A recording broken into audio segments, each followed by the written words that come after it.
Allah, that's how bad it is, yani. Being a coward is the worst thing you can be. I'd rather be dead. Okay, it's so bad, is it? Wallah, it's still. Yani, so people like Elon Musk, why do you think he's on Epstein's list? It's clearly because he can't get women normally, like in the normal conventional, means of trying to the courtship process, talking to them, all that. So he had to go through a pimp, Epstein. You know what I mean? You'll find that on the list is men that don't have any ability to, in the natural, organic, and proper way, be with a woman. So they have to find like a pimp to get them escorts and children or whatever, animals, whatever it is that they use. They have power in every aspect of life. In business, finance, they can control people.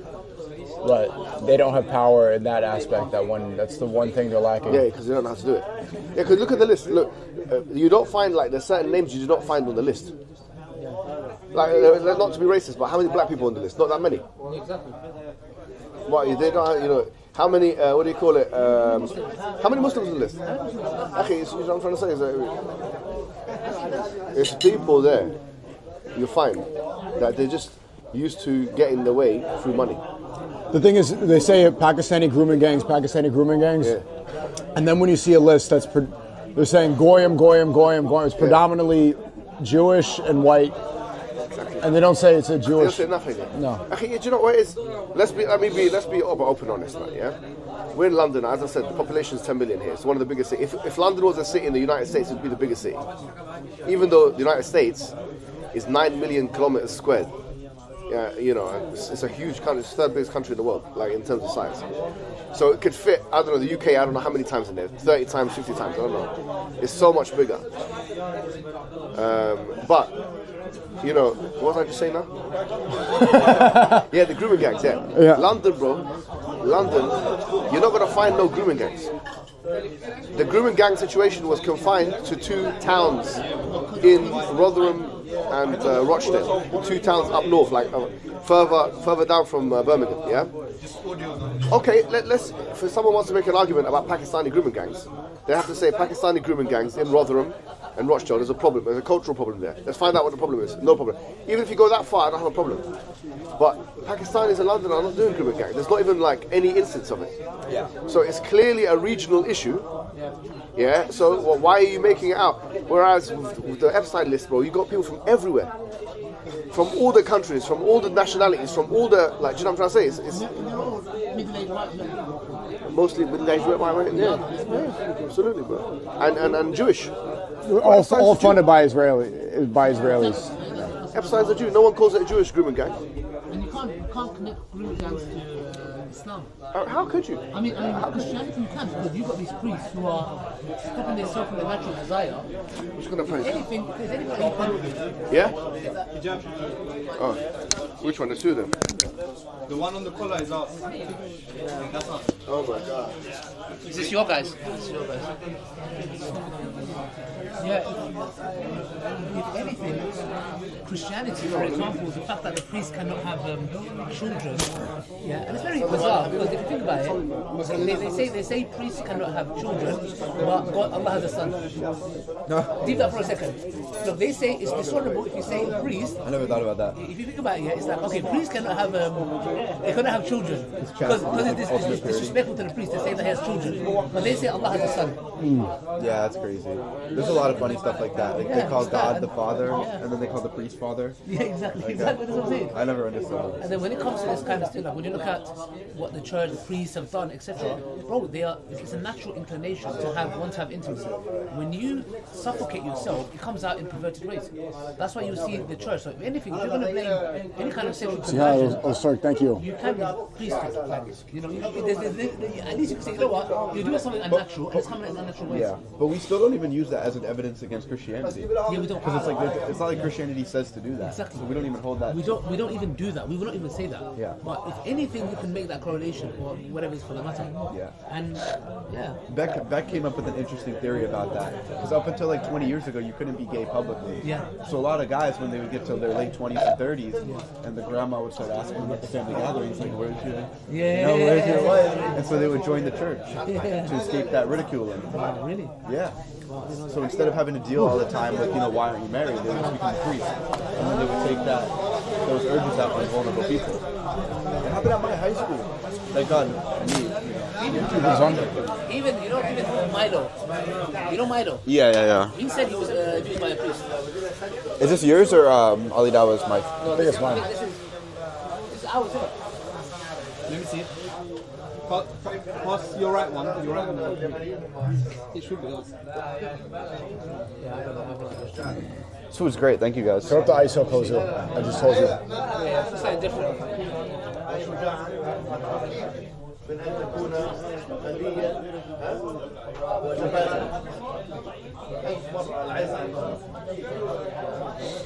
You're full?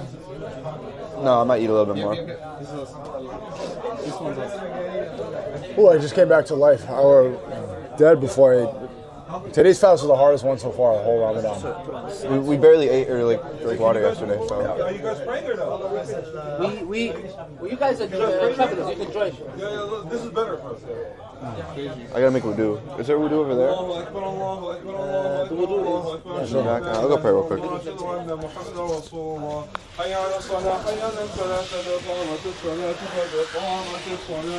الله أكبر الله أكبر لا إله إلا الله.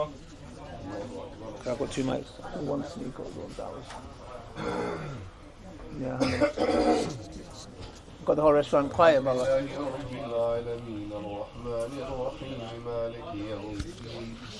إياك نعبد وإياك نستعين صراط الذين أنعمت عليهم غير المغضوب عليهم ولا الضالين.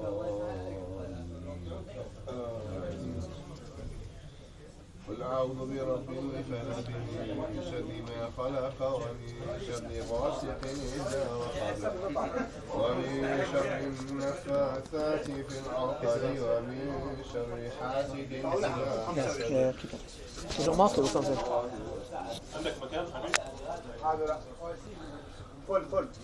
سمع الله لمن حمده.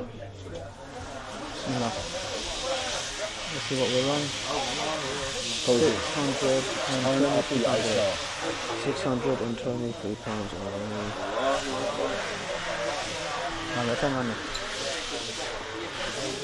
Hello.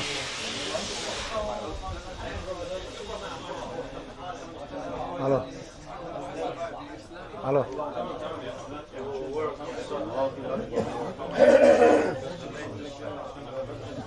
بسم الله. الرحمن الرحيم مالك يوم الدين إياك نعبد وإياك نستعين اهدنا الصراط المستقيم صراط الذين أنعمت عليهم غير المغضوب عليهم ولا الضالين.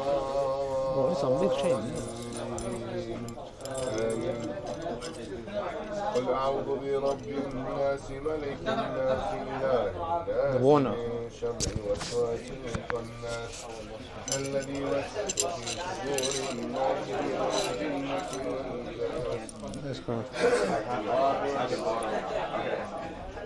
والناس. بسم الله. بسم الله. Look at that. Some heavy chain, bro.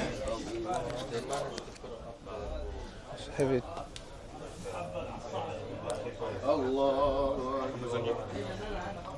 So guys, just representing. But you can kill someone with this, bro. Hey, Abdul, thank you. Yeah. Alhamdulillah. So yeah, the brother's just praying, guys. We're probably going to go have dessert after. 623. Bismillah. Hello, Anne.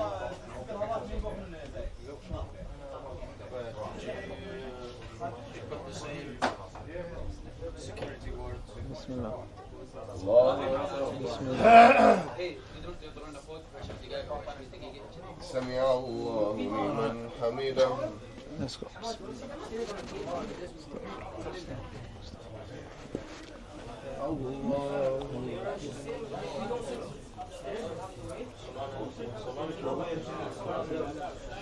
You can this one, turn it to them. Turn it to them praying.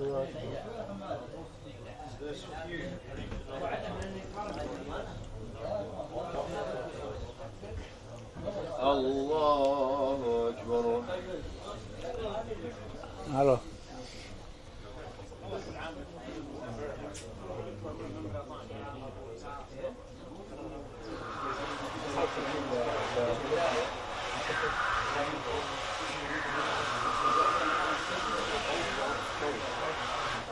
Hello.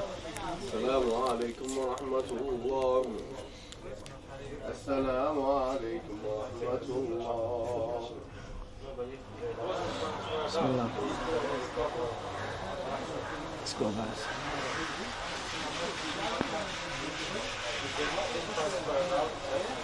Hello. Hold on. Adhan ma. Hello, you're right. You're up to.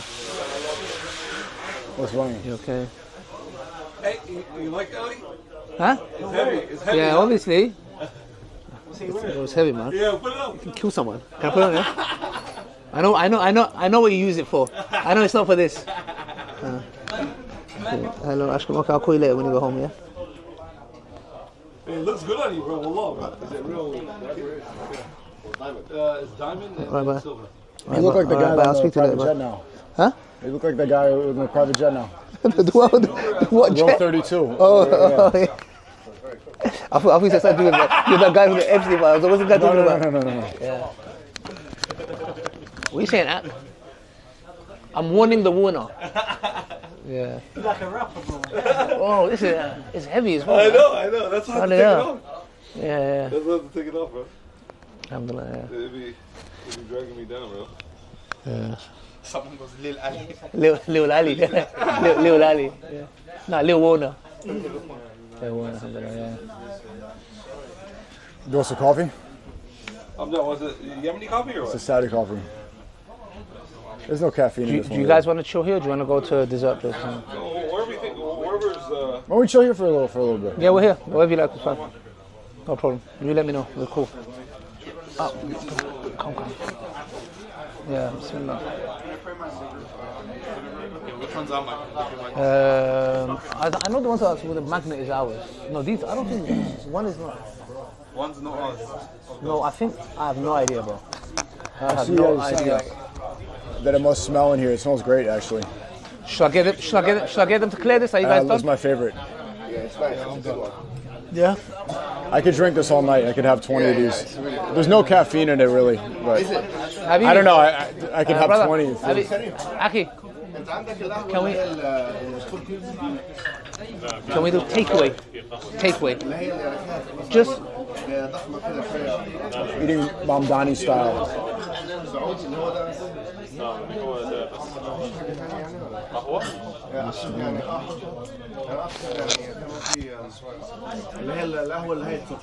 Can you translate that? no, come on.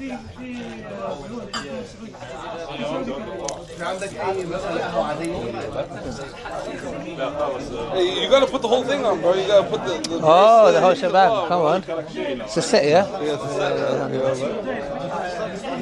It's good, everybody. Bismillah. Let's go.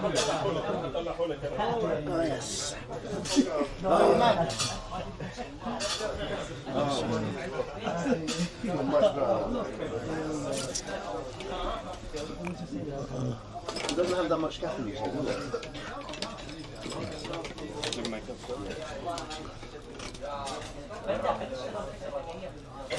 So yeah, What's wrong? You said that you have a hard time fasting. What is it? I don't know, man. Yeah. It's definitely your weight. You know, No.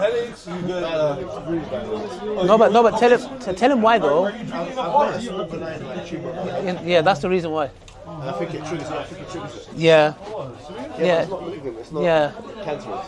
How long you had it? Sir? How long you had it? Sir? It causes severe migraines. I'm sorry to hear that, bro. Yeah, I've been living with it for the last whatever it is, but in terms of fasting, it triggers it. So it knocks me out.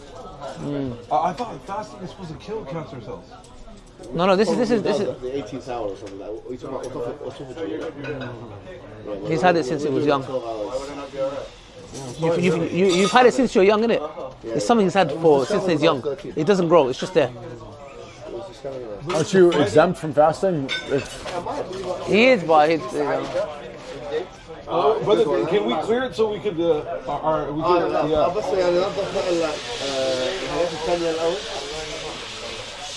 Finish everything, huh? ايوه بالظبط. وبعدين عايزين ميه ثانيه عشان دي بس نشوف عليها صوت كده. Yeah, maybe it's a lack of water, bro. No, I drink 6 liters a day, man. Okay. What's the other mic, Kozo? I had like 3 Lucasides yesterday. Do you have the other mic? I put them down. I think he has Electrolytes, I tried to, honestly. Did you take the something else? Yes. I don't know who's this. But when I broke my fast, I'm much better. This is yours, It's a night and day difference.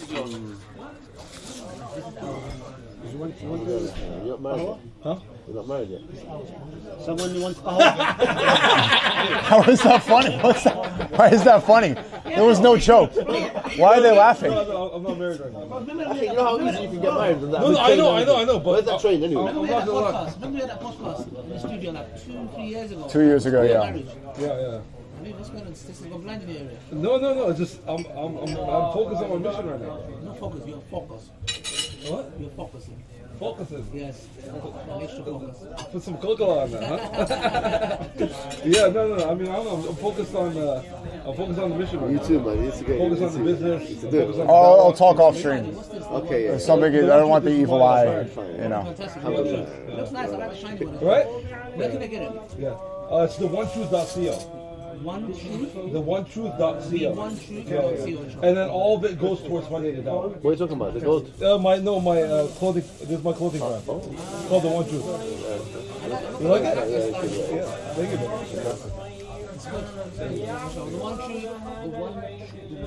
The onetruth.co. It supports the Dawah. It goes towards funding the Quran and helping taking the Dawah to another level. So I appreciate all you guys that support, man. Yes, and also, big shout out to Ali. He be sending us the and we give it out to the people. No, so that's an off-stream conversation. Fair enough. He gives them out. We send the 4-5 every month. Woo! They just fly. They fly. I don't know what this man here has. No, I know. Jazakallah khair, bro. But you know, I used to travel to Mecca 3 times a year to get permits. Where's that chain gone, by the way? It's right here. You want to try it? Yeah. Put it on like Netanyahu putting it around Modi, the Indian. Ready?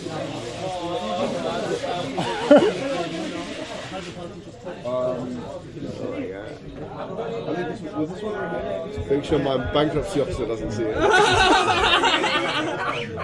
You gotta do the full thing, bro. What's this? You know what that is. Yeah, You know what that is. Put this on. It's not gold, though, is it? Huh? It's rose gold. It's not gold, man. Well, it's a timepiece. It's a timepiece. You know what I mean? I don't know if it's categorized under jewelry. You know what I mean? So you put on the opposite wrist. Let me see. Opposite wrist. He's getting the whole experience. He's getting the one truth experience. You know what I'm saying? Bang! He's like a local drug dealer. Dang, bro! Let me see. Well, your whole personality changed right now, bro. Right? Oh, yeah, I feel a lot lighter, bro. Sure. You said unbelievable.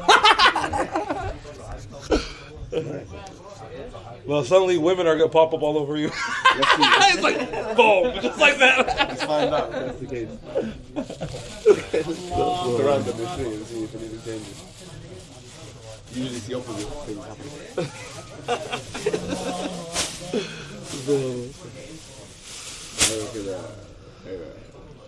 Is it funny seeing a lot of your debates looking back now with Dershowitz, with Piers Morgan? Yeah, the Dershowitz debate, it makes so much sense now. It's like, now it's even more relevant than it was when I said it. Dershowitz, if you watch the first 5-10 minutes.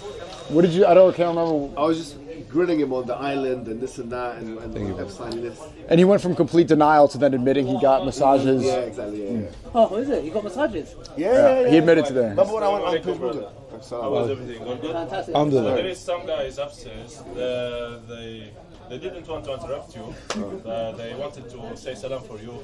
So they do want to interrupt us then. When you go up, they're gonna say salam for you. Thank you, sir. Brother, can we have some more water, please? Still water? Okay. Yeah, just like a couple of like bottles and stuff. Okay, no worry. How many? We don't know when we're leaving. Give them our salams. We can't. Okay, do you want to come here? No. We're busy right now. Yeah. Or else then a bunch of people are gonna start coming in. You know? 3 guys. Yeah. I know, but it starts with 3 and then it ends up with 100. The whole thing will be like Give them our salams. They would try to. Okay, no worry. I'll tell them. I'll come and give them. Can we have more of that coffee as well, please?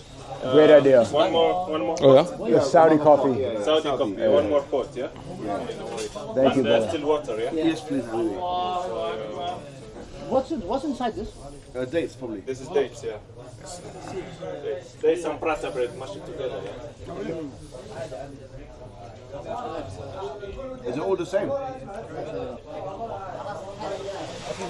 This one's different. Huh? It's really good.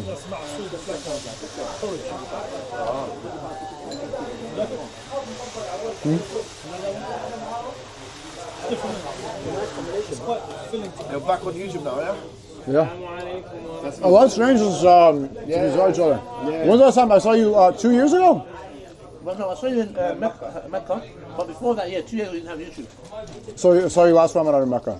But you weren't there, so it's been 2 years. It's been 2 years. No, 2 years. That's why you guys have to make a routine of coming to London, man. It doesn't feel like it's been that long. Because it's like, we're all on social media and stuff. Yeah, sure.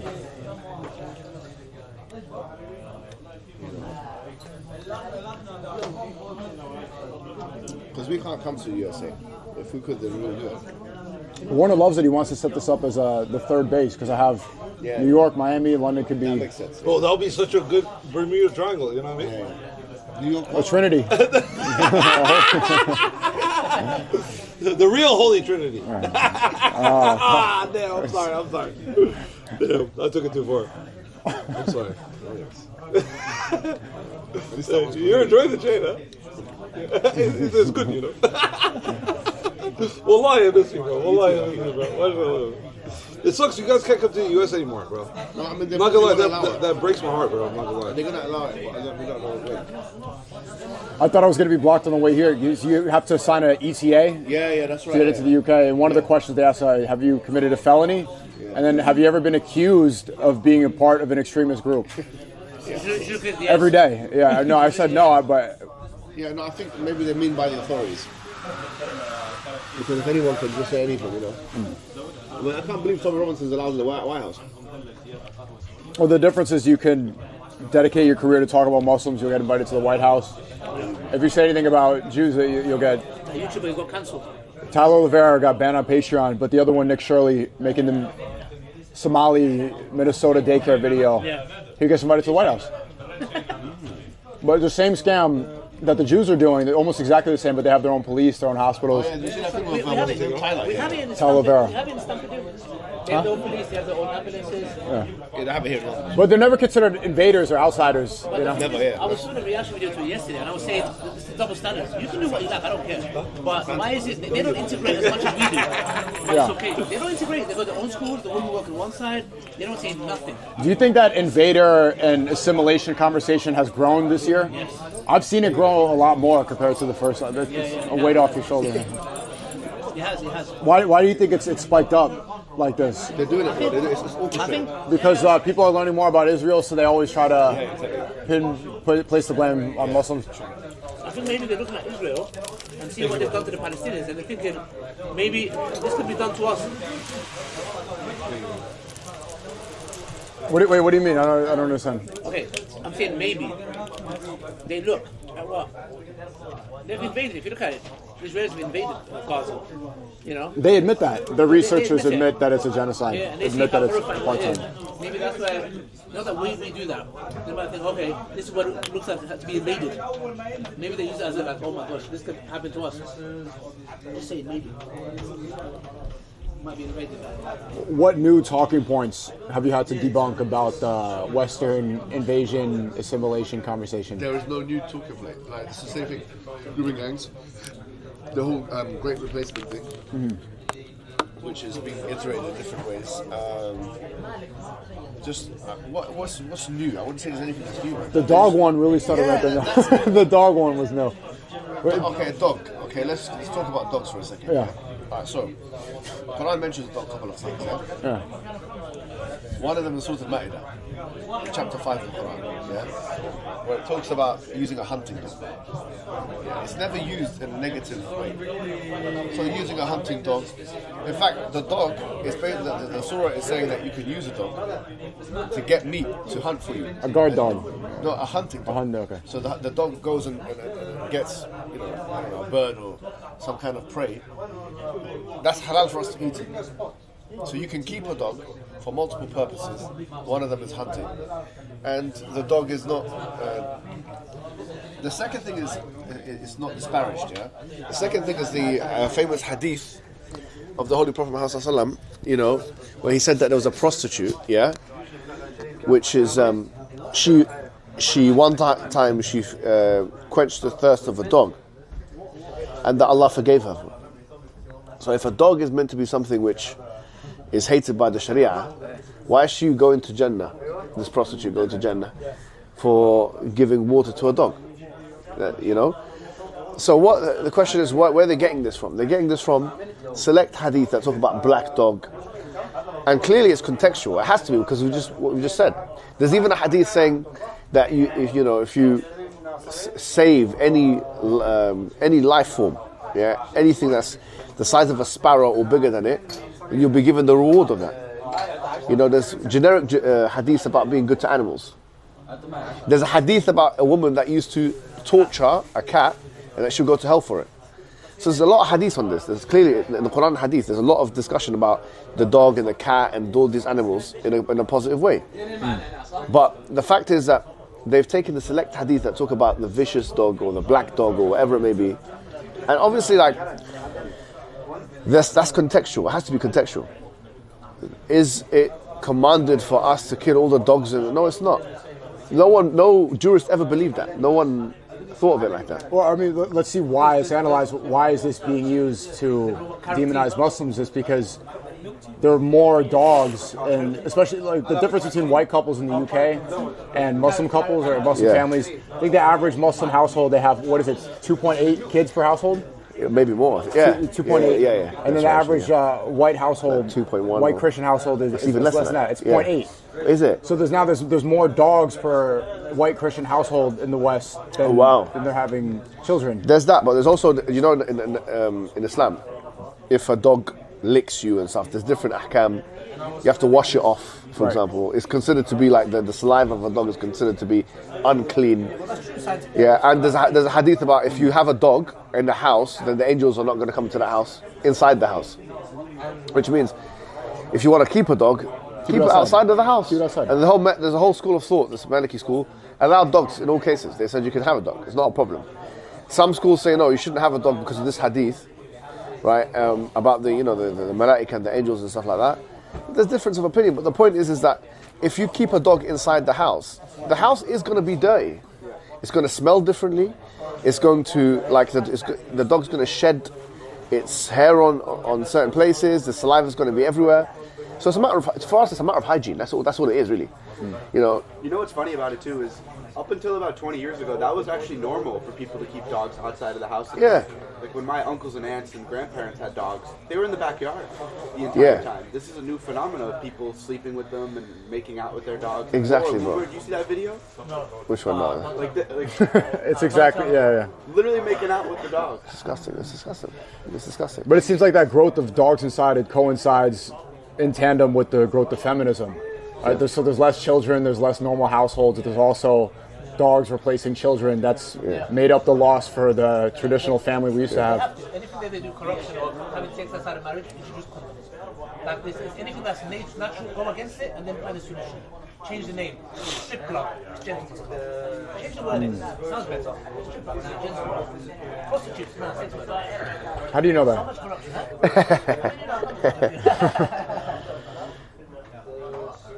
Abortion, healthcare. They do that a lot. Absolutely, bro. And who's known to play with words?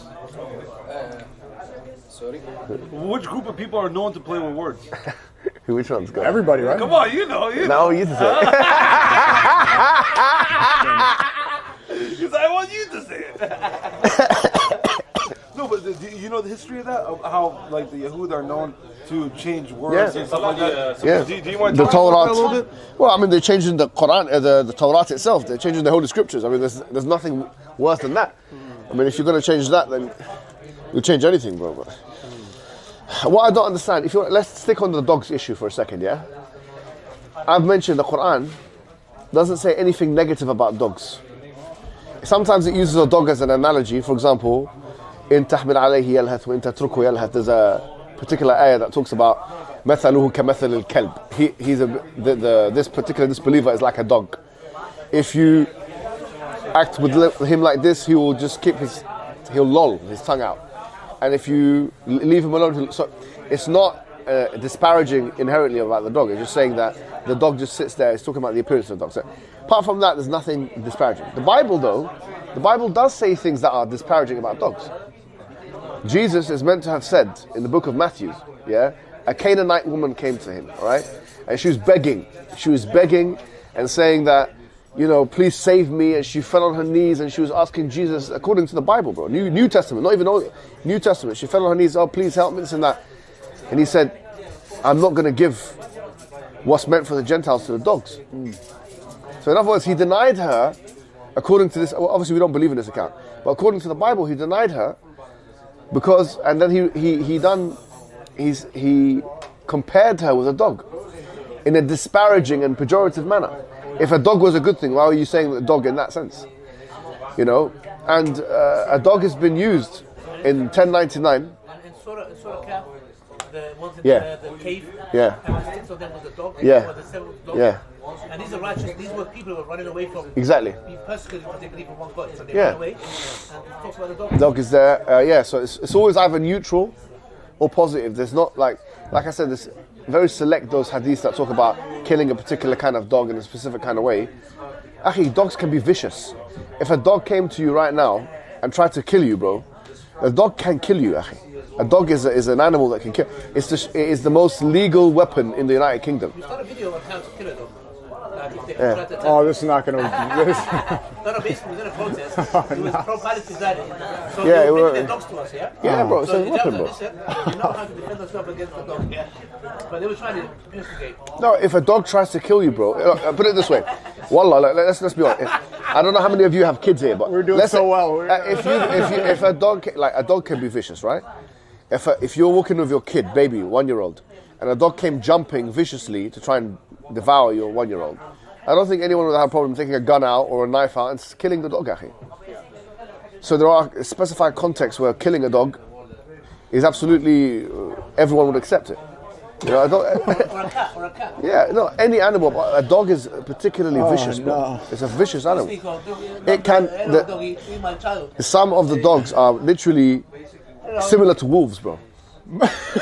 So they're like wolves. Come on. Most American dogs are Frenchies, they're little Chihuahuas. Yeah, these ones I'm not talking about. This one. Those are cats. So Here basically. we've got bloody pit bull. We've got staff. When I was 13, 14 years old, akhi, I got bitten by a dog. One of my first actual physical fight was against a dog. Wallah. That makes a lot of I sense. remember exactly what happened. I went to the park and the dog came and he tried to jump on me, yeah? And my friend was goading me. He said, hit the dog. It was a pit bull or something. And so I thought, I don't want to be a coward. I punched the dog, yeah? Wallah. Punched the dog. I realized this dog wasn't having it. He turned around, bit my back, akhi. Wallah. And I think I've still got the mark on it. He bit my back. He took a chunk of it, I was like, oh God, what's going on here? I saw the blood dripping, and then I just thought, what, should I run? Or I didn't know what to do, innit?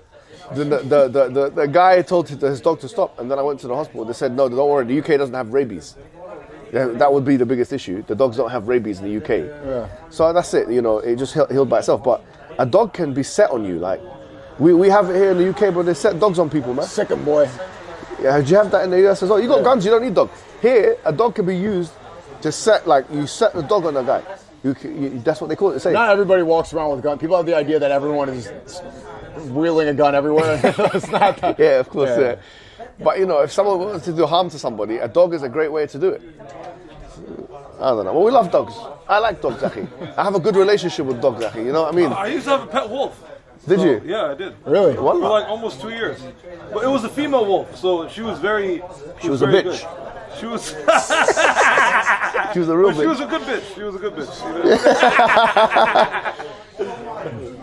Yeah. No, I'm not gonna lie. I learned so much about masculinity through raising that wolf. Akhi, I learned good so point. much. Yeah. Wallahi, I'm not gonna lie. That wolf taught me so much. That's right. Yeah. Because the thing is, it's non-verbal. You have to know how to behave in front of the wolf. Yeah. If you don't know how to behave in front of the wolf, then it will not listen to you. It will run you into circles. Yeah. You know what I mean? So the fact that I was able to dominate the wolf and for it to listen to me, like, it was a beautiful thing. And I had the wolf off leash. Yeah. You know what I mean? So it was dope. Like, it would just every time, and her name was Noor. Yeah. I called her Noor. Yeah. Beautiful wolf. Amazing. Wallahi, beautiful. Amazing. Beautiful wolf. Well, Akhi, if you imagine the Prophet was a shepherd, right? And so it's a high possibility that he was using a dog in that. Every day he was going to see the dog to keep the sheep in order, bro. He wasn't killing the dog. You know, look, all the prophets we believe were shepherds, actually. You know, there's a hadith that says all the prophets came, they were shepherds at one point. Yes, So it's like you said, what's the wisdom in that? Because they say that, okay, you know, like, it's a patience, but it's like what you just said there. It's like you're controlling the flock, you're guiding people. You know, like but it's through non-verbal commands. A goat has eyes on the side of his face. Think about it. Like, you know how we're looking at each other like this right now, innit? A goat or a sheep has eyes here and there, bro. So it can't see there. I know it sounds like amazing, but it can't see in front of it. So it literally needs somebody to guide it, to tell it to go from place A to place B. And likewise, it's like the spiritual meaning of guidance. The Prophet's message or his mission was to guide people, right? So he was given training on how to guide people on a physical level before he was given before he had the mission of doing it on a spiritual level. I want to see Sonny in the So it's part of that, and I think it's all good part. It's, like you said, a dog, well, like, probably links to raising a child or something. It's the demeanor. They can smell it in you. They can see if you're scared. They can see. Wallahi, I'm no word of a lie. There are some vicious dogs around my area, yeah, wallah. I know exactly, if I act a little bit scared, walk a little bit, it'll come. But if I walk tough, wallah, that dog will behave itself. If I walk like I'm not looking at the dog, yeah? Because if you give it eye contact, it can get threatened. So I don't give it eye contact. But you got to be kind of like emotionally intelligent with a dog, especially with a vicious dog. It sounds like the difference is that you treat dogs the way that they are, as the animals they are. Yeah. And now Western society has domesticated them the same way they domesticate their men. Exactly. You know, feminize them, turn into a Frenchie, cut their balls off, like literally. You're supposed to neuter them. That's something. The way you describe the dog is like you still act like they're actually a man with their manhood intact. Having a dog in an American household, it's common. You just have to slice it off so that they don't get too vicious and they don't bite, and so they have less testosterone. That's almost a perfect analogy. What they do to American men. Which has happened to men. Yeah. That's why they love their dogs like the way they love children. You know, it's very interesting to the point that you just mentioned about the shepherd and you know that all the prophets were shepherd. Do you think that the animals, like, it's almost showing you that actions speak louder than words? Because you can say whatever you want, but the animal will pay attention to your actions. It's not going to pay attention to your words. It's to pay attention to your behavior, your demeanor. Like, you know what I mean? Yeah, that's a very good point. Actually, that's a very profound. Honestly, that's a strong point because it's about emotional intelligence and your disposition. And I think a lot of it is like that with the opposite gender as well. Like, not to compare. I'm not gonna lie. wait, That wait, wolf, wait, wait, wait, I'm not gonna lie. That wolf helped me with women too, bro. I'm not gonna lie. Now I keep my women. What's the check, comparison? You know what I'm saying? What's the comparison? No, I was going to say I got that him on the leash. You know what I'm saying? a woman can sniff out your insecurity pretty well. Yeah. Oh yeah, 100%. Like there was Innately, they have a emotion. book that I read. I can't remember who wrote it, but it's called The Female Brain. Yeah, it was a woman that wrote it, and she had this chapter in this book called Female Brain about emotional intelligence, and basically she was making the argument that women are more intuitively emotionally You know, intelligent. Epstein said that in the Steve Bannon interview, word for word too. He said he understood that men were logical and women have this almost spiritual like feeling and ability to sniff out when somebody's being Bro, false. it's called farasa, bro. Yeah. It's because you know what? They had to develop that in order to protect themselves because they're going to get pregnant once, isn't it? Yeah, that's evolutionary. Like whatever they want to call it. No, it's a biological thing. It doesn't have to be evolutionary. It's about Allah put a fitra. It's put them inside them. Yeah. Cause so basically they have a stronger emotional intuition because they're physically weaker. Yeah. And then for us, we're physically stronger, and then sometimes for us, we have to build our emotional. Exactly. Yeah. So like having a dog is the same. Like you said, if you're good with dogs, then you can, you know. Then you're good with women. I finished wait. bro. Warner, you're laughing too loud. I can't hear him talking. I'm sorry, bro.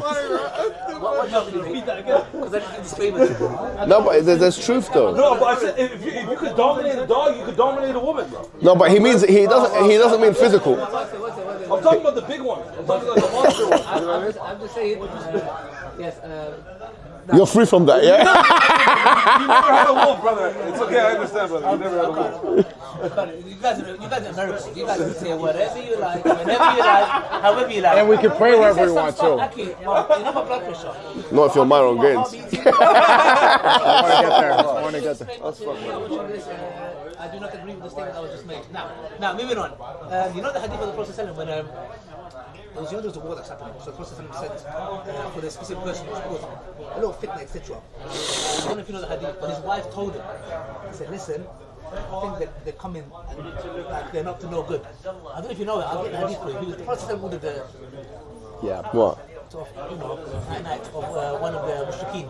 Okay. And he went and he was saying, these people are coming, etc., to see me and they need some. And his wife told him, he said, listen, I don't think they're coming for anything good. She had the intuition to know. Yeah. Oh, okay. So they do have it. Yeah. That is an amazing quality in women. It's a powerful thing in women. So that's why it's important to have multiple of them. So you have now multiple intuitions. You know what I'm saying? We got to make a compilation of this. Let's start with the first Who knows? Maybe you already have two, brother. Who knows? I keep it. Ali Dawah, I need to ask you for a fatwa on the Times Square prayer. We need a confirmation if this is something that we should be doing. What's the perception from London, and are we ruining the Dawah? Are we ruining the Ummah's reputation? For what? Sorry. For the Times Square prayer. Oh, okay. Times Square. The Times Square prayer. For Tawari. Times Square Tawari prayer. Why don't you guys do the same here? Why don't you guys? And I said to I was thinking the same thing. I'm not gonna lie. The issue was this, because you guys are doing it in America. If we start incorporating it here, it's going to be turned into like... We're doing it in Speaker's Corner, now it's a though. coordinated takeover. So to us, I said, you know what? I can exacerbate things. You can make things worse. And I thought in the Dawah and side, do I need to? Is there a need for me to do Tarawih in the middle of the day? Personally, what's doing in Times Square is fantastic. I don't think anyone can say anything about it because it's not in the way of anyone. It's not harming anyone. But then, to do it here, I just thought, you know what? There's already tensions building. It will exacerbate. And we need to look at things.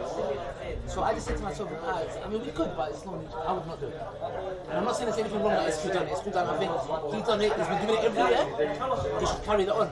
But us starting it here, I feel it was a good idea. I need a fatwa on this. Well, I mean, look, there are some actual fiqhi issues with it, yeah? Because the question of praying in a road, there are some scholars that didn't allow that in the first place.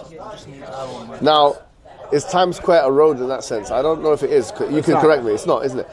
There's no traffic there. It's an open... It's on the left?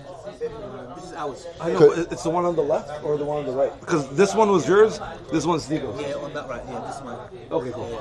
It's like a park, essentially, yeah. I remember before, like when I went there, it was more like people that wanted to do any kind of protest, any kind of gathering, right? So they have street performers. In that case, bro, if it's like that and they've got permission, then I think it's more upon the American public to kind of accept different forms of freedom of expression, because that's what they're all about, yeah?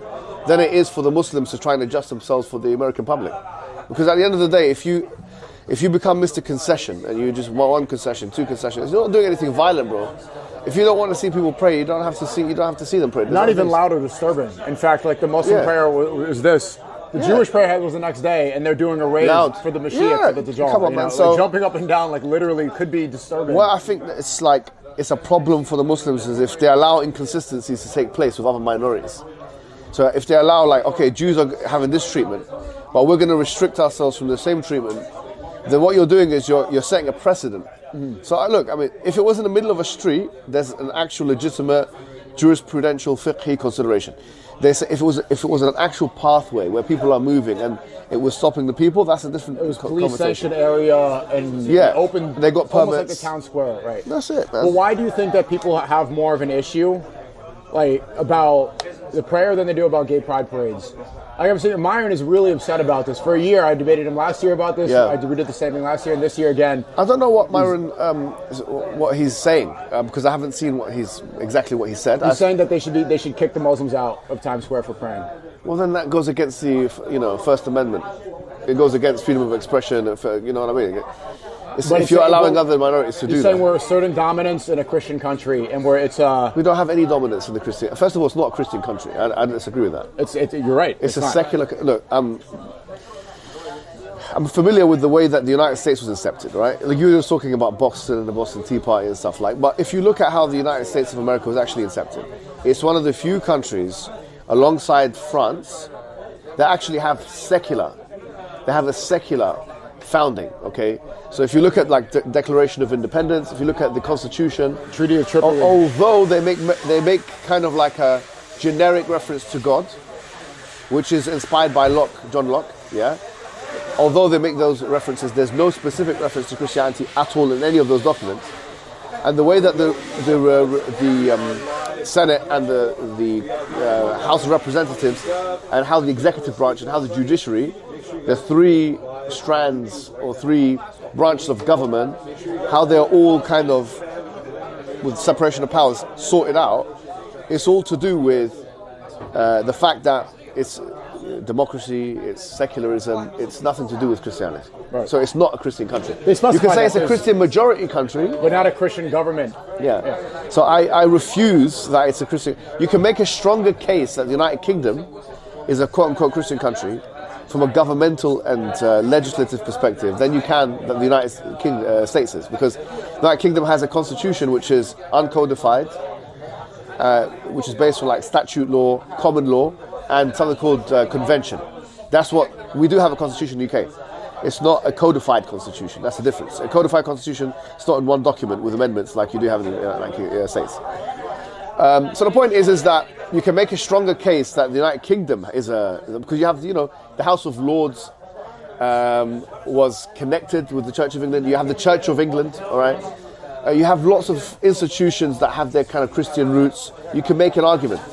But the United States is basically, I don't think anyone says that from a political science, like academic perspective. I don't think like political science will say that.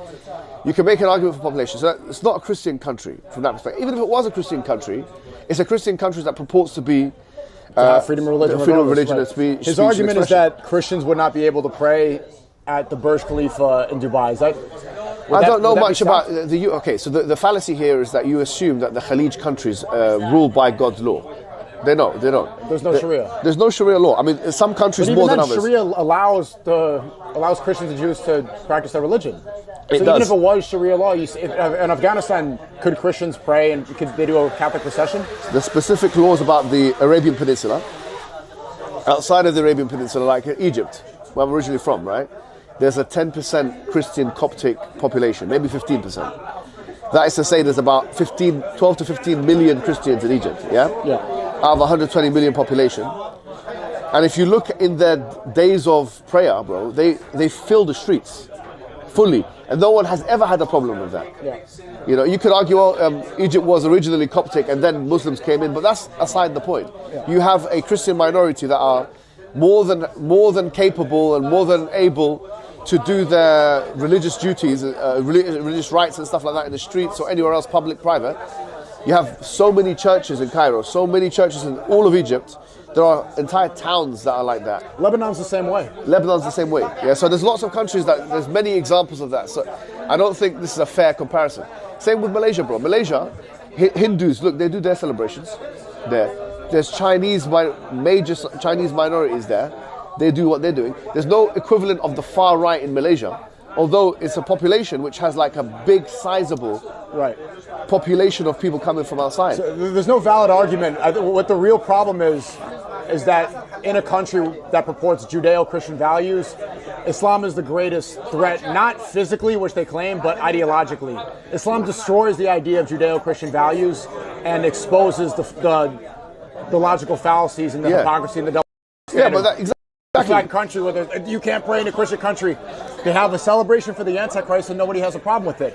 It's because they've been brainwashed to hate Muslims more than anything else. So the whole dominance argument, like you said, bro, like Muslims are 1% of the American population. They represent 4.45 million people out of a 330 million population. For the most part, they're unarmed minority.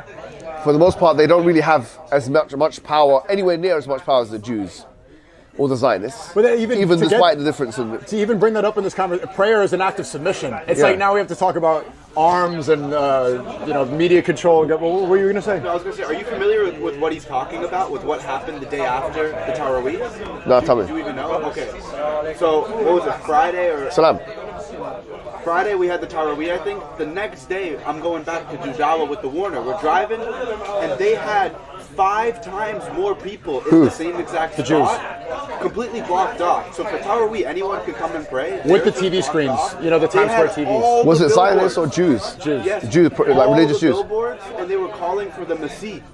We want Mashiach now. So this is a Christian. Doing a rave, jumping up and down as if it's a concert. It was a big rave. Yeah, okay, that's what. All these bearded men with these little things. Well, in that case, there's the dominance argument. You have to make it here. But I haven't seen one Christian talk about it. They don't. Us 3 didn't post about it. It wouldn't be there. Anyway. Yeah.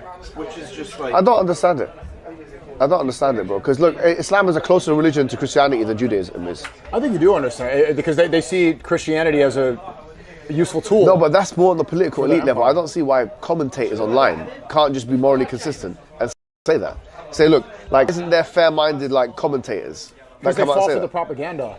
I mean, even when Netanyahu said he was going to invest $7,000 to an influencer who stands up for Israel, they still believed it. Every time you see that word, like the word Islamist, I'm sure you get called this all the time. What is that? Yeah, they define it as like political Islam, where you want to be politicize Islam in government and stuff like that. It's a nonsense term. Someone who just prays 5 prayers, the bare minimum. Yeah. Any practicing Muslim, they call them like Islamist. If they're practicing, if they're proper practicing, they'll start calling them Islamist. But that's in practicality. In reality, the technical meaning of it is someone that's politicizing Islam. It's a pathetic thing, but I mean, I don't know what the strategy should be, bro. Because right now, what's happening is Elon Musk has kind of altered the algorithm on Twitter so that these voices are much more exacerbated. Yeah, I think they ramped up the amount of bots 100%. I think they've paid more influencers. The new strategy they used to censor people. Yeah. Now that they realize that they can just drain people's energy with Indian bots, and he just met with Modi. And paying people to push a certain narrative. Did you see that there was a coordinated attack right on Candace Owens? As soon as there was a coordinated one on me, bro. Did you see that? I didn't see. Yeah, there was like maybe I was trending on Twitter for a couple, maybe 2-3 days. They had like, I don't know how it's possible that they could have in a span of 24 hours. They had 50,000 posts on me. Posts, not comments. Posts. It's 50,000 posts, maybe more than that. Intelligence agencies have access to... And it wasn't on the back of anything that I did. So it was like out of the blues, unprovoked. So I realized, okay, they're doing something here. They're going for themes and personalities. So each week we're going to do something. You're going to get your turn. I did, the dog one. That video was 2 years ago where Myron brought his dog to my apartment on my birthday. Were you trending as well? Yeah, it was. Yeah. So everyone's getting their turn. And then old videos of me, like, drinking a Red Bull during my first Ramadan by accident. Man. Come on, man. Even if, look, bro, if you came to London and you didn't fast and you were traveling, you don't need to fast. obviously they don't care. But Yeah. the dog one was a really good example of that happening because that was like those 2 years old, you know. Yeah. Where I was just yelling about a dog pooping on my. No, man, it's minor, man. They'll pick something out. It's whatever you do, you're wrong. Like what they did with me is they distorted what I said. They didn't even like. Was it the podcast with me? No. It was that one there. They tried that like a couple of years ago. It didn't really stick though. Okay. Yeah, that one there is the whole the 14-year-olds and all that. That didn't. It wasn't. This one's different. So this was me actually just translating an ayah of the Quran. Yeah, I was literally translating it. They cut it up. They literally cut it up and they put it together. It was pathetic. But I realized I actually laughed it off because I realized it's very obvious what they're doing. They're telegraphing all their punches. Mm-hmm. You know, they're not savvy about things. And the thing is, the more they do stuff like that, the less credibility they're going to have, and the less credibility they do have. I don't think they even care about having credibility. Yeah, they don't care. They know that even though they know that they can lie, and you know, people accept that they're lying and just continue on with it. No, you're absolutely right. It's a new. Let me just quickly send this. What's this? Where'd Ali Dawah go? I don't know. Let me just quickly send my location to. Thank you for the 50. They were saying that you guys are having a laugh off for the loudest laugh off. This one. That's how it is every time me and him meet. Let's go, companions. Oh, there you go, one of your guys. I would love to see you guys doing more collabs with each other. You guys are missing one crucial guy, Beck. Brother Beck, make sure to join soon. Would he be able to travel like with this? You know, he's in some health stuff. We're dealing with a bunch of stuff right now, but inshallah we'll be coming back to UK and doing all that. Shout out Beck, shout out the companions. Ali Dawah, he's giving Dawah to somebody else. All the streams now. What do you mean? That's like that's my group. It's the companions. It was funny. People in the chat were talking about saying, "Imagine the smell in here." Warner, what does it smell like in here? It smells delicious, brother. I wish you guys were in here to smell it. Yeah, they have no idea. I think people assume that they see rugs that there must be dogs running around, but it's just, it's nice and clean. I want to ask you because we have some. Warner is Mufti of America. Where we have Sonny New Guy. What's your perception of the Western American Muslims? They have guys like us, guys like Myron, and does Myron consider himself Muslim? Yes, he does. Yeah. Okay. Well. But he doesn't pray. He hasn't prayed for a very long time. Is he still considered a Muslim? Yeah, if he considers himself to be, I don't like it. You know, there's difference of opinion on that. But nevertheless, let's just say he is. No problem. But we want to bring him into our circle. Then we need to speak to him. Look, with me, you're always going to find me like trying to open the doors of mercy to people, innit? Especially people that have influence. He tweeted 2 days ago. There was an ex-Muslim saying, "Hey, come to Christ." Myron replies, he says, "I'll stay as a Muslim because somebody needs to keep the IQ average up." That's facetious. Like, I don't think he meant that as anything ideological. Yeah. But then you're also seeing like the stuff. I like the guy, but like using. He says, "Is shag is that a curse word in England?" No, it just means like have intercourse with. Okay, well he says like goat shagger. Speaking about Arab people, yeah. Well, he's an Arab himself, isn't he? That's what I'm saying. He's from Sudan. Like, that's the stuff that I find ridiculous. Yeah, he's an Arab. Like Sudanese people they would consider them. They're not black, they're Arab. It's like they're both. Right? Yeah. No, but they would self-identify as Arabs, and they would self-identify as Africans. What would you say? Are you half Sudanese? Where are you from again? Oh, yeah, that's right. Yeah, half Jamaica, half thing, isn't it? Yeah. They would. Most of them would you say that they would? Yeah, we love Myron. We want the best for him, man. Myron hopefully gets into it because like this thing of like appeasing what looks like to be appeasing the far right, it's never going to work well for him. What do you mean by the far? You say this a lot, but the far right back in the day that meant the Nazis. Today, what is that? Is that so? Yeah, it's the same kind of meaning, bro. It's like racial supremacists. So people that believe that your self-worth is defined by your ethnicity. So is Epstein far right? Probably, yeah.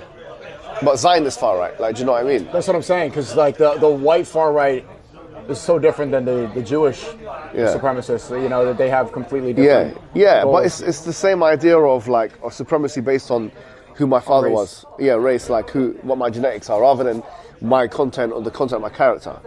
Yeah. It's more to do with like, oh, this is I am white, I am this is how they are. I remember when I last saw you 2 years ago. I was telling you about Nick Fuentes, and he's had a huge rise. I've been trying to speak to this guy. I've been trying to like bring him into a conversation. He just stays away from like religious conversations. But even though we don't need to speak about religion. We can speak about politics. He doesn't want to be mentally discombobulated.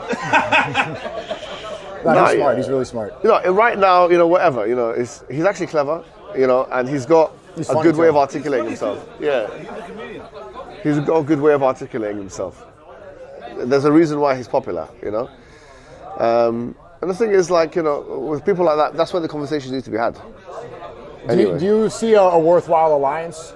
Like, because I'm very good friends with him, and I've spoken at his political rallies. We've worked on campaigns together, and I see the overlap. I obviously, freeing Palestine is one of the most important objectives of mine, and his is America first. But putting America first, which means getting rid of AIPAC and Israel. Yeah, it hasn't. Yeah, the two things go hand in hand. Yeah, I agree. So I think on those issues, then there can be some kind of collaboration. Yeah, I think there should be, in fact, because. Look, as I say, we're pragmatic when it comes to these kind of things. When it comes to Palestine, we'll do anything to get our voice across. We'll speak with anyone who wants to. Like, even to be fair to them, the left wing here are not bad on the Palestine issue. In America too, they got it right. They're very good. Yeah.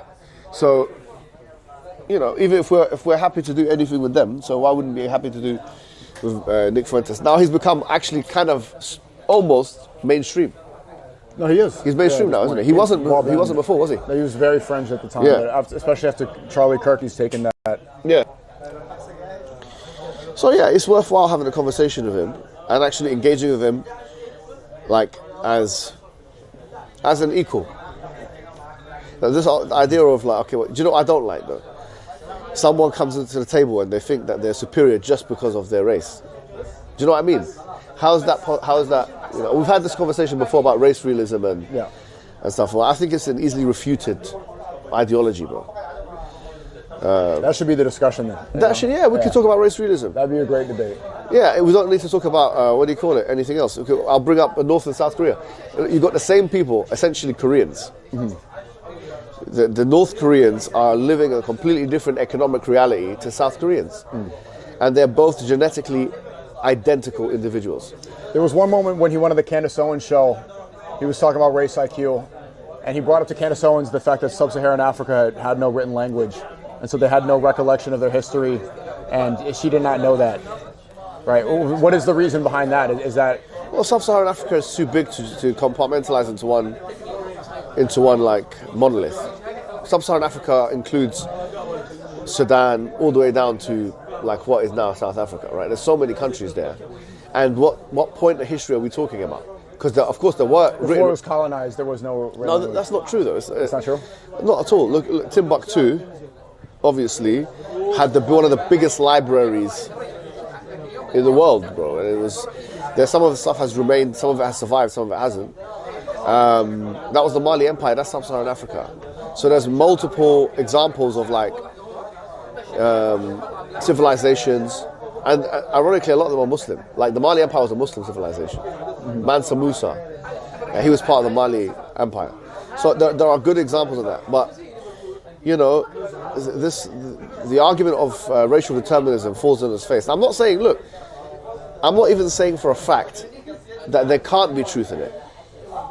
I'm just saying there's no evidence that there is truth in it. So my position isn't that, all right, if you bring black people, white people, Chinese people, etc., is it possible that you could find, if you had a way of examining it, that Chinese people were more intelligent in some regards in terms of like mathematics or logical reasoning? It's very possible that can be the case. Or that, for example, black people are more creative or more rhythmic or something. That's a possible thing. The stereotypes there could be truth in it. Probably true. However, here's the thing. Like I thought about this from a sociological perspective, And let's say, what would be the thing that a sociologist / psychologist has to do in order to figure this out? What they would have to do is essentially get mixed race parents. Like, this is one way of doing it. Get mixed race parents, like half black, half white, and then put them in the same environment and let them raise one black child, one white child, and let them have exactly the same opportunities. All right. So you got the mixed race parents. they're raising black and white children, give them exactly the same opportunities, let them go to the same schools, go to the same teachers, everything is the same. And despite everything being the same, that the white children, for example, are performing better than the black children. Is that something that we would expect? So I'm not saying yes or no, but for the sake of argument, that's the kind of thing you'd have to have. That's the only test that would... No, I mean, yeah, because... Why not just analyze 100 black children, 100 white children, and then see because their environments are different. So environment removes any innate... Yeah, so the argument... And Islamically, too, environment plays a big deal on a person's... No, but the argument... So it's a nature versus nurture argument. That's essentially what it says, right? But sometimes the argument from those people, because like they don't describe why, they describe that there is an IQ disparity. Yeah. So one of the arguments is colder places like Northern Europe or Asia will have a propensity to have higher IQ because they have wintertime. And so they have to think ahead because you need to prepare for the winter. In warmer climates, you're not going to have to think ahead, so you got to enjoy. In biology, they call this just so stories. And this is rubbish. It's rubbish. It's seen as a kind of fairy tale stuff. No, but people who believe in race IQ, it doesn't really matter about environment, or it's just the fact that it's like per nation and race, there's a IQ disparity. But not saying that it's an innate okay, so problem, there's two things. That it does exist. There's two issues I would take issue with, right? Okay. The first one is, so as I said, look, the whole debate hinges on it's a nature versus nurture thing, right? So the race realist is essentially making a biologically deterministic case that your race has an impact on your intelligence. That's what they're saying. That certain races are more capable than other races in certain areas in intelligence, right? Mm-hmm. So I'm saying in order for you to prove that to be the case, you have to isolate the nurture element. So if nature is the same, if nature can't be changed, then nurture can be isolated. So that's why I gave this example of, like, let's say you have mixed race parents in America, let's say, and then you have like a black person and a white person, because you're isolating the variable where it's what would that be called? The control? Yeah, you're controlling that variable. Scientific method. Yeah, you're controlling this variable. Yeah, you're trying to. So that's one way of doing it. Now, the issue is the repudiation of this is as follows. Number one, you have the same genetic people, okay, and then you have different outcomes which are completely different outcomes. I'll give you a couple of examples. Yemen, we're in a Yemeni restaurant, right, is one of the poorest countries in the world today. Economic GDP per capita is one of the poorest countries in the world. But some of the best of people. Yeah, best of people, that's a different issue now. Yeah. But it's one of the, no, but generally, one of the, no, it's in terms of like pure economic indicators, Yemen is one of the poorest countries in the world. GDP per capita, HDI, even GDP, infrastructurally, when you add it all up, like if you look at it from an economic perspective. Next door you have Oman. Literally, Yemen and Oman are neighbors. Okay, they're right next to it. Oman is one of the richest countries in the world, GDP per capita. It's in the top, at least top 40 or something, top 50. It's up there in HDI, it's up there in... So you got the same people, all right, essentially the same genetic people, but you completely different results. You go to North Korea and South Korea. North Korea and South Korea, they are the same genetic people. Mm-hmm. In North Korea, it's one of the poorest people in the world from a GDP per capita perspective. And South Korea are actually one of the highest in the world. So it shows you that the economic reality has had a difference in the outcome. So that's why I'm saying that the nurture element is underplayed with race realists. The fact that there's some environmental factor that's causing outside of race people to act in a certain way. Most of Africa is the way it is in terms of GDP per capita, etc. The reason why most of Africa is like that is because of instability, is because of civil war, is because of geographic isolation from the rest of the continents. Those countries in Africa that do very well are the ones that didn't have that. For example, Mauritius is probably one of Seychelles, Mauritius, and Botswana, from a GDP per capita perspective, and from a HDI perspective and an infrastructure perspective, they are probably the most advanced African countries. In fact, like Seychelles, which is an African country, the people there are black. I mean, there are a mix of different things, of course, there are different things, but there is a black majority there, just like in Mauritius, it's a black. Okay, but you see, because there's black people, anyone will say they're black people, but they are performing on par with European countries per capita.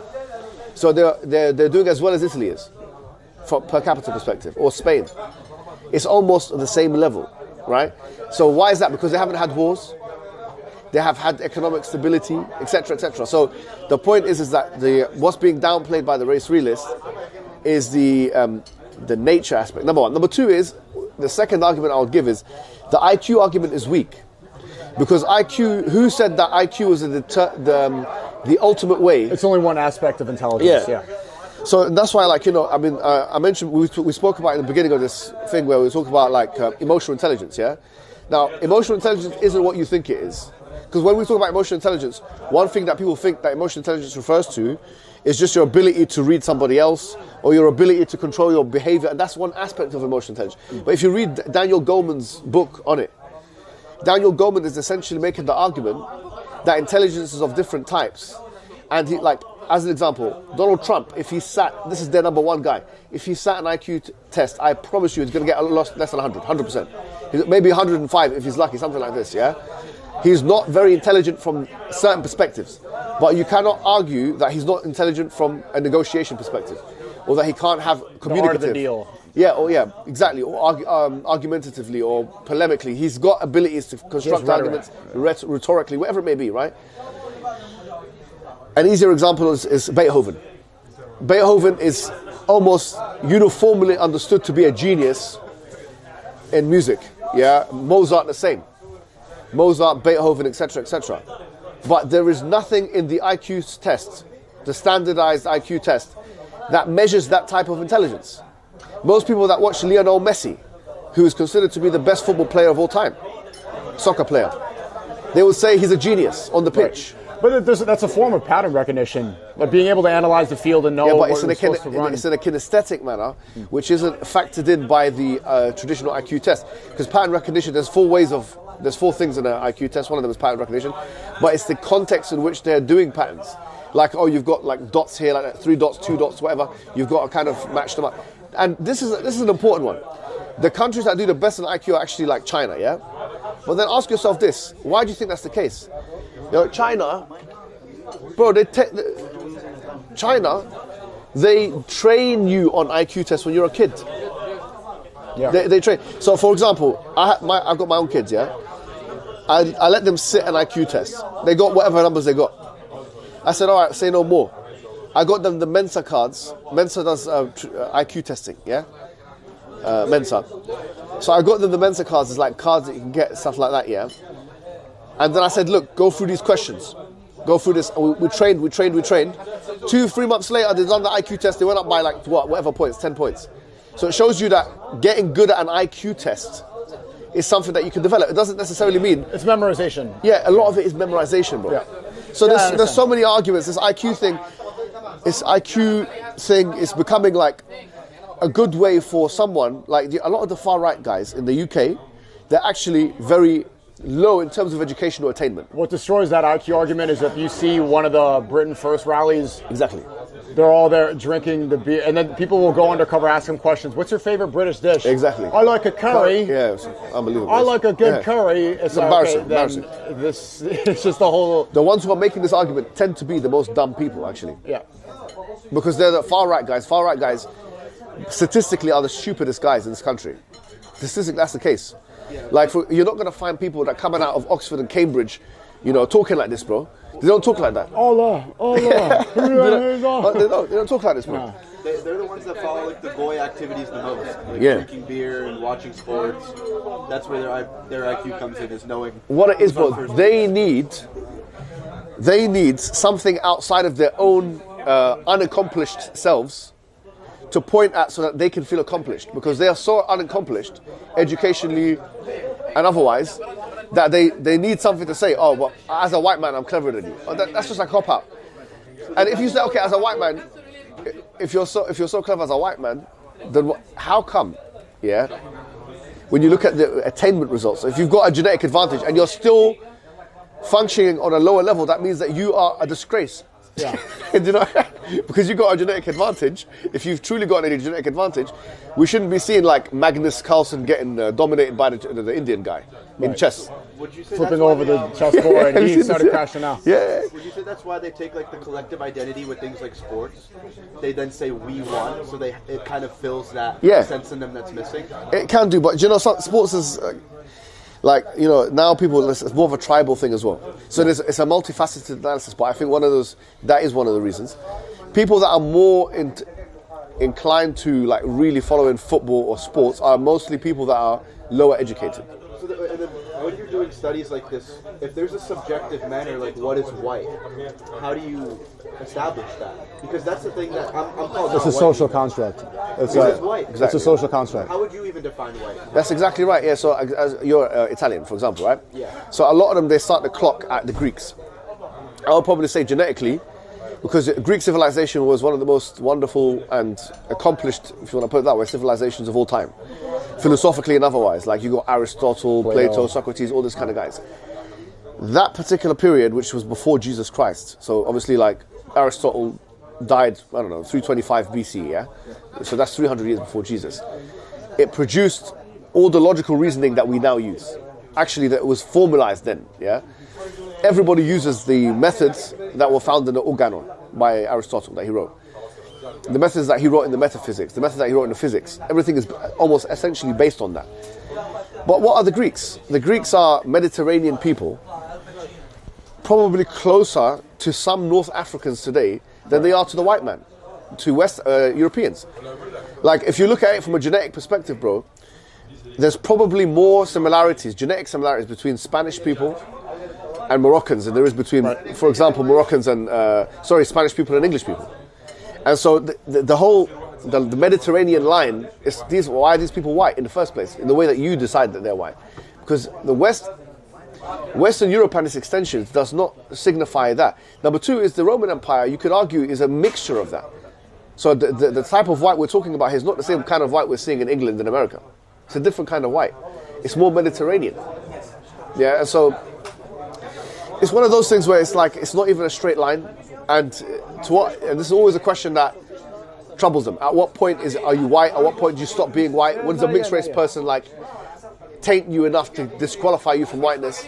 It's an arbitrary thing. None of them have a fixed principle on this. You ask 10 of them, how much of another race you need to have in order for you to be outside of the box of being white, they won't have a uniform answer. There's no scientific answer. It used to be the one-drop rule.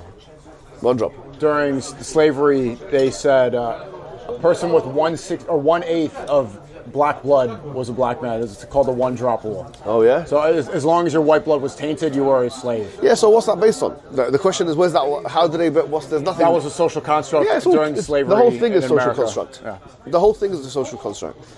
You know, I mean, someone like Nick Fuentes, as an example, if he's Mexican, then maybe why is he 25%. Yeah, but that's significant. You could understand. Did you see Netanyahu talk about the new Rome? He was saying that he was reading a book and admitted that the Jews lost against the Roman Empire, and so he wanted to make sure that they don't lose today. So you look at what the modern day Roman Empire is, it's America. Yeah. Right, the white Christian global empire. I think I get along with people like Nick because if they're trying to berate and destroy it's good to have emasculate the white man so much and destroy Rome, having someone who doesn't have to abide by these control mechanisms is refreshing. And you know, it's similar to your approach. Like you saw, he went on Piers Morgan. Yeah. I went on Piers Morgan. I think we all had the same approach on Piers Morgan. He pretends to be a moral authority. Exactly. And then you realize, I remember I was preparing for that debate. Yeah. And then you think, like, Piers Morgan's not my dad. He's not a principal. Yeah. He's not the police. Yeah. He's not the judge. He's not God. Yeah. Why do I owe him an explanation of anything I've done? This guy's met with Ghislaine Maxwell. Exactly. He's friends. He says he respects Dershowitz, Epstein's lawyer. Yeah. You know, allegedly, they threatened to sue me because of stuff like that. No, he said it when I was there. He was like, he was not that I respected. He's a good friend of mine, and he was defending him. I would still say allegedly. He was even defending the fact because Dershowitz was making the argument. Dershowitz was making the argument that I'm defending him as my client. But I said, but your client was a very bad man. And he was essentially siding with him on that side of things, even though the client is Jeffrey Epstein. Yeah. And you know, he worked for the Daily Mail, which was bought by Robert Maxwell in the early 90s. Yeah, that's a good Robert point. Maxwell, Ghislaine Maxwell's father, one of the founders of Israel. He threatened to sue you or something, I saw. He did, because I posted a picture of him and Ghislaine Maxwell, and I said, it's a lyric from a Kanye West song. Yeah, he says, why would you go to that island? I'm not saying he actually went to the island, but it's just a funny song lyric, and then he threatened to sue me. He wanted to debate me and then ran away. Suing someone for defamation in America is very hard. Especially from the UK, England, yeah. But when you're plugged up with Epstein's lawyers and everything, it's not really a situation that I want to get in. Also, yeah. This is all allegedly. Yeah, definitely. He asked to debate me and then he canceled it. But the methodology now, and I think you were one of the pioneers of that, is just one, dominate because you don't owe them anything. Yeah. But you got to remember that they're not a moral authority over you. So how is he going to try to police me about listening to a song, a silly song about a German leader? Yeah. No, I mean, what is this? Your circle. Look, Piers Morgan, the thing is, if you know about him, he's a very insecure man. So what you do is, if you find a couple of things, the thing is, he's going to want to defend himself. Yeah. Some people are just addicted to defending themselves. Hang on. Yeah, exactly. So because it goes back to that whole thing about emotional intelligence. So if you read him, what you can see from him is a person that's like craving validation at a very, very high level. It comes from a lot of guilt and yeah, maybe. I don't know exactly where it's coming from, but it's validation from who? From people? From people, yeah. He wants to be loved by like multiple different audiences. It's difficult. It's a bit like Andrew Tate. Andrew Tate is the same. And if you're like that too much, you actually look weak at the end of it. If you try to please everybody, you please nobody. Yeah.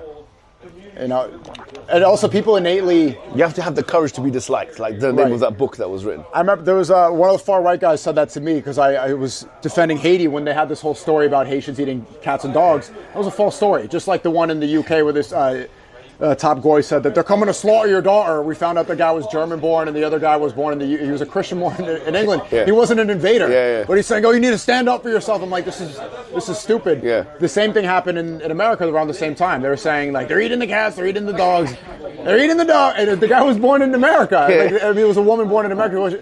Wasn't Haitian. And then they told me, people that usually would dunk on Haitians, Matt Walsh, this guy will always dunk on Haitians, they give you respect because they're like, at least you stood up for your people. Mm-hmm. But if you try to like bootlick and please massa, I think there's an innate disgust. Like, yeah, you're saying the right things for those people, but they don't actually like you. They just like the fact that you're doing their bidding. 100%. There's no respect. 100%, bro. Yeah, no, you've hit the nail on the head with that, man. A lot of it is just to do with the fact that if you come across as appeasing, it actually has the exact opposite effect that you're trying to achieve. Like right now, I predict, who's going to chuck out Andrew Tate? Proper chuck him out is the right wing. They're just waiting for their reason. But the far right, not the right wing, but the far right, the racists, the British racists and the fascists, what you want to call them, right? British fascists, those guys are going to drop him. But he said, like, it was when Trump invaded Venezuela and kidnapped Maduro, he's like, we're taking all the oil. But he just, like, ran for Prime Minister of the UK. Like, how are you England first and America? Yeah. Like, it's nonsense, bro. Yeah, it's nonsense. Yeah. There's no need to appease anybody, bro, man. And that's why there's a hadith that says that if you try and get the pleasure of the people in other than the pleasure of Allah, Allah will turn the people against you. So that's why you have to be like principled. Allah says in the Quran, if you speak the truth, even if it's someone close to you. In other words, don't be afraid to offend somebody. Like, one of the things in Surah Al-Ma'idah, Allah mentions, He says that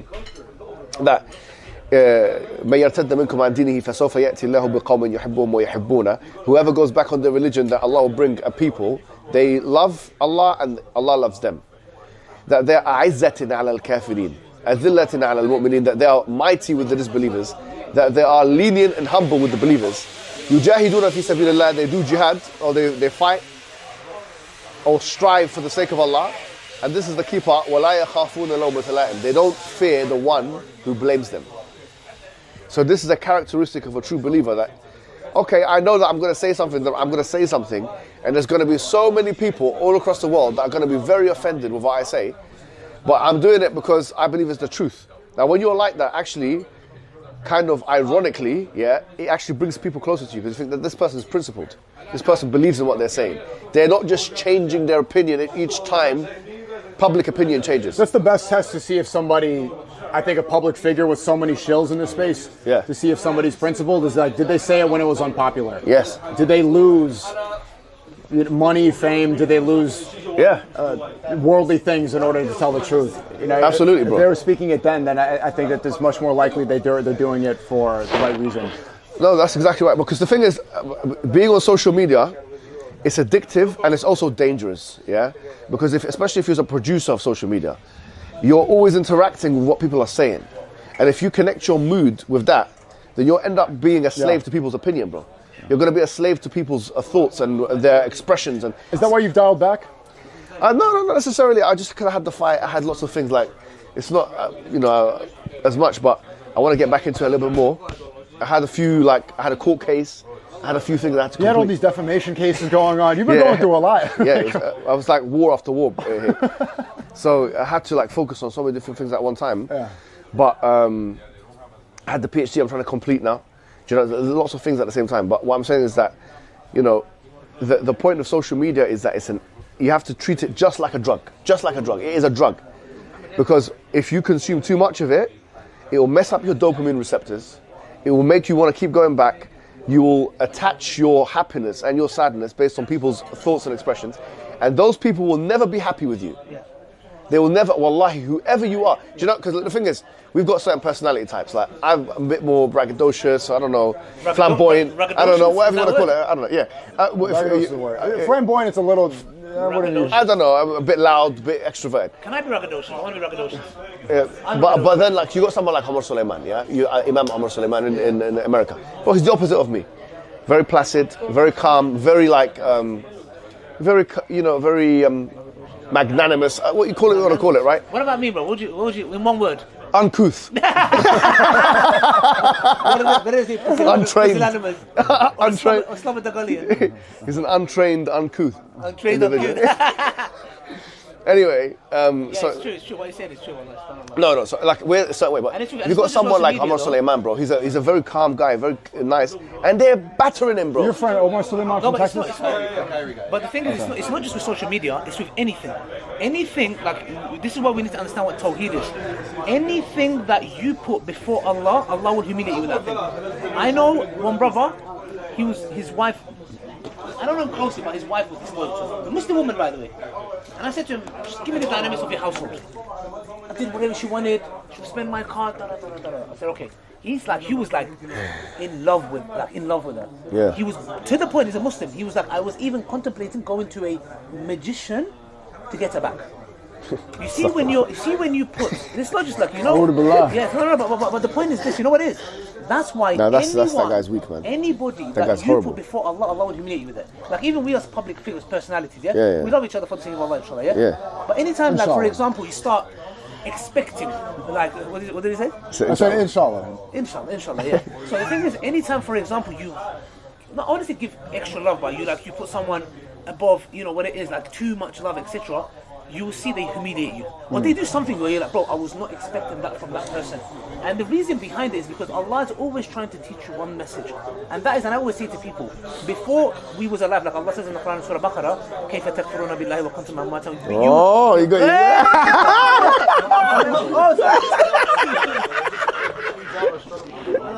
I don't know if that's an insult or a praise. It's starting to memorize the verses, isn't it? I'll be honest with you. The reason being is that he was shocked.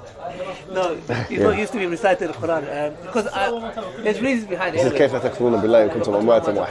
Yeah. So Allah says in the Quran, you was dead and we gave you life, and you will die again and we'll give you life again. So when I was dead, bro, meaning when we was not all existing, Allah was there for me. When I was born, it was Allah. When I live, it's Allah. When I die, it's Allah. When I'm in the grave, it's Allah. When I'm resurrected, it's Allah. On the day of judgment, it's Allah. So to me, bro, there's no one that we should put before Allah, because anyone that you put before Allah, Allah will humiliate you with that thing. It can be your mother, probably whoever it is. Believe me, when you die, do you think your mom, if they said to my mom, do you want to enter the grave instead of your son? I don't love him that much. With all due respect. I don't love him that much to come in the grave. Do you guys want more of this? And the reason behind coffee that, I'll take one. The reason behind your knees are okay? Yeah. For him alone. It's not so your mom. Because Allah told us, even if your family is disbelievers, show obedience to them. My dad ممكن واحد ثاني من ده؟ My dad kicked me out of the house when I became a Muslim. مفيش؟ My dad said the thing I hate the most is to be born into my family. But when my dad okay, comes, I خلاص. kiss him on the انتظر. head. I'll give. But sometimes he swears at me. He swears Allah is messenger. I have to just show my manners and leave it at that. Say, Dad, I don't want to talk anymore. But anyone that you put before Allah, It's finished, bro. I've ordered more, so it's coming. Anything, whatever it is, your mom, your dad, and that's why Allah's put that in place, bro. Like I've had friends that I know we've buried. Wallahi, there was one guy, he had bad companions. They called him to a party, he passed away, yeah? Actually, we buried him. His friends, wallahi, actually behind me, they're talking about meeting up with girls. And in my head, I was thinking, bro, you just buried the guy, and now you don't give a crap about him. You destroyed his dunya and his akhirah. So it's very important to choose friends and understand the only one you truly have is Allah, bro. Everyone Never will else, the Jews and Christians be pleased with you until you become one of them. Thank you. And this is why I done a reaction video with you and Myron today about you and Myron's debate about, you know, America. It was from last year. I've done a video, I haven't released it yet. Yeah, and even when I look at Myron, I was like, bro, who are you trying to please? With all due respect. Like, he's got like a chip on his shoulder. He's our brother, look, he's our brother. He's a brother, but like he posted, in response to this, he made himself white with AI. Say wallah. And then, wallah, pushing away a Muslim guy. You know, No it's way. like this stuff. Oh, yeah. Who done I this? saw that. Who done that? Myron. AI'd himself as a white guy pushing away a Muslim. Why? And it's gonna be so funny. Wallahi, bro. Michael Jackson. We're gonna be the opposite. Like we're gonna push him away. From Yeah, us, I'm saying you this. know? I want the best from him, man. I want the best from him. This is like trying to appease people that that's- see you. But you know, that's what it Wait, is. so he made himself white. Yes, and he says Like like the Michael words Jackson. like goat shagger. It's like this is what they see you as, man. I want the best from him. Bro, they're gonna keep. This is what people don't understand. Allah says in the Quran, they will never be pleased with you. You know, you still don't believe me, but I promise you. They'll No, never believe be pleased with you, right? Bro, they're not. Myron's got a chip on his shoulder, bro. I don't know what it is, brother. Even if he says he's not a Muslim, he's getting kicked out of America if he's just because he's black. I don't know why he thinks like, you know, they're not going to get rid of him, brother. They're coming for you next. Once the Muslims are gone, they're coming for all the different color-looking people. So I don't understand Myron and his chip on his shoulder. Well, once they deport everybody, they're going to need some slaves. They're going to need Well, some. it's either that or that. Yeah. It's either that or that. Wait, so Which one do you want? Maybe it might be more useful there. I don't know. you know, you guys were I mentioning a want lot about hope the best for him. doing everything for the sake of Allah. Yeah. Because obviously that's the only judge that matters at the end of the day. How would you truly define doing something for the sake of Allah? Yeah, that's a good question. I'll tell you. Yeah, you tell me. And this is something I learned when I first became a Muslim. I didn't understand this concept. What does it mean for the sake of Allah? Can I not be nice to Sonny or SNEAKO or Warner just because I want to? Do you know what I realized? Yeah. I realized I've got deficiency. Of course. There's always going to be terms and conditions. Yeah. I'm going to be good to Sonny or SNEAKO Yeah. or Warner Yeah. because you know what? I'm doing a stream with them, argument's sake. Yeah. If I wasn't a Muslim, Yeah. I'm going to do something and they might do a favor in return. Yeah. I understood what this concept means, and it's hard to live by it. But loving for the sake of Allah means the following, bro. You come to me and say, bro, can you lend me money? I'm in a difficult place. No problem, bro. Here's £5,000. Okay. Then I hear you from Warner that you're swearing at me. Bro, he's such an idiot, bro. That guy's such a clown. If I, in my heart, empties my heart, bro, I don't even know why I helped him. That's not for the sake of Allah. It's conditional. If I said, you know what? Is that what he said to me? Is that what he said about me, Warner? You know what? Hamza, no problem, bro. I'm so happy I helped him. Because there's no conditions, bro. I'm not doing it to give you to lend me money back. Because some people do it, why? I lend him $5,000 today. Next year I'm going to ask him for 10 grand. He's indebted to me. When it's for the sake of Allah, bro, it means there is no connection. Even if you insult me or try to attack me, I will say, brother, I will do that act again. Because my reward is with Allah, not with you. That is what for the sake of Allah is. It's so much more logical to do that too. It You is. know? Understanding that if you have your reward with And God, you know why, Sonny? You become more happier. When you do stuff for the sake of Allah and they disappoint you, if the condition was, I'm doing this so he can say thank you to me, brother, when you do it, you're like, listen, I don't want nothing from you. That even if he disrespects or insults you, you might say, disappointing, but I'm happy I did what I did. Because it was got nothing to do with his condition of how he treated me. And that is such a hard concept to do. and that's another mechanism of getting more baraka in your life now. Yes. Like before every single stream, if you lock in that intention, doing it for the sake of Allah. Yes. And then, how would you define baraka too? Because like, from my understanding, it can come in, you know, your time being more efficient, in more money. Yeah, so better it's, relationships. I think you're right. So that's basically the traditional definition of barakah is essentially getting a lot from a little. Whereas la'na is the opposite. La'na is the curse, and that's where you get a little from a lot.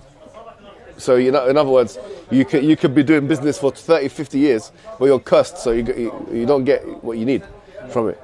Or you could be someone like barakah is like, I can eat just one plate and it could suffice me. Yeah. Whereas it would require somebody else to eat like 10 different plates and it's still not sufficing them. Do you know what I'm trying to say? Yeah, so barakah comes from where you're kind of obeying Allah and His laws and stuff like that. Do you know what I mean? Like you're getting what you want from it. And that's why, like, you know, there's a lot of things in the religion of Islam about that contentment is the treasure of the Muslim.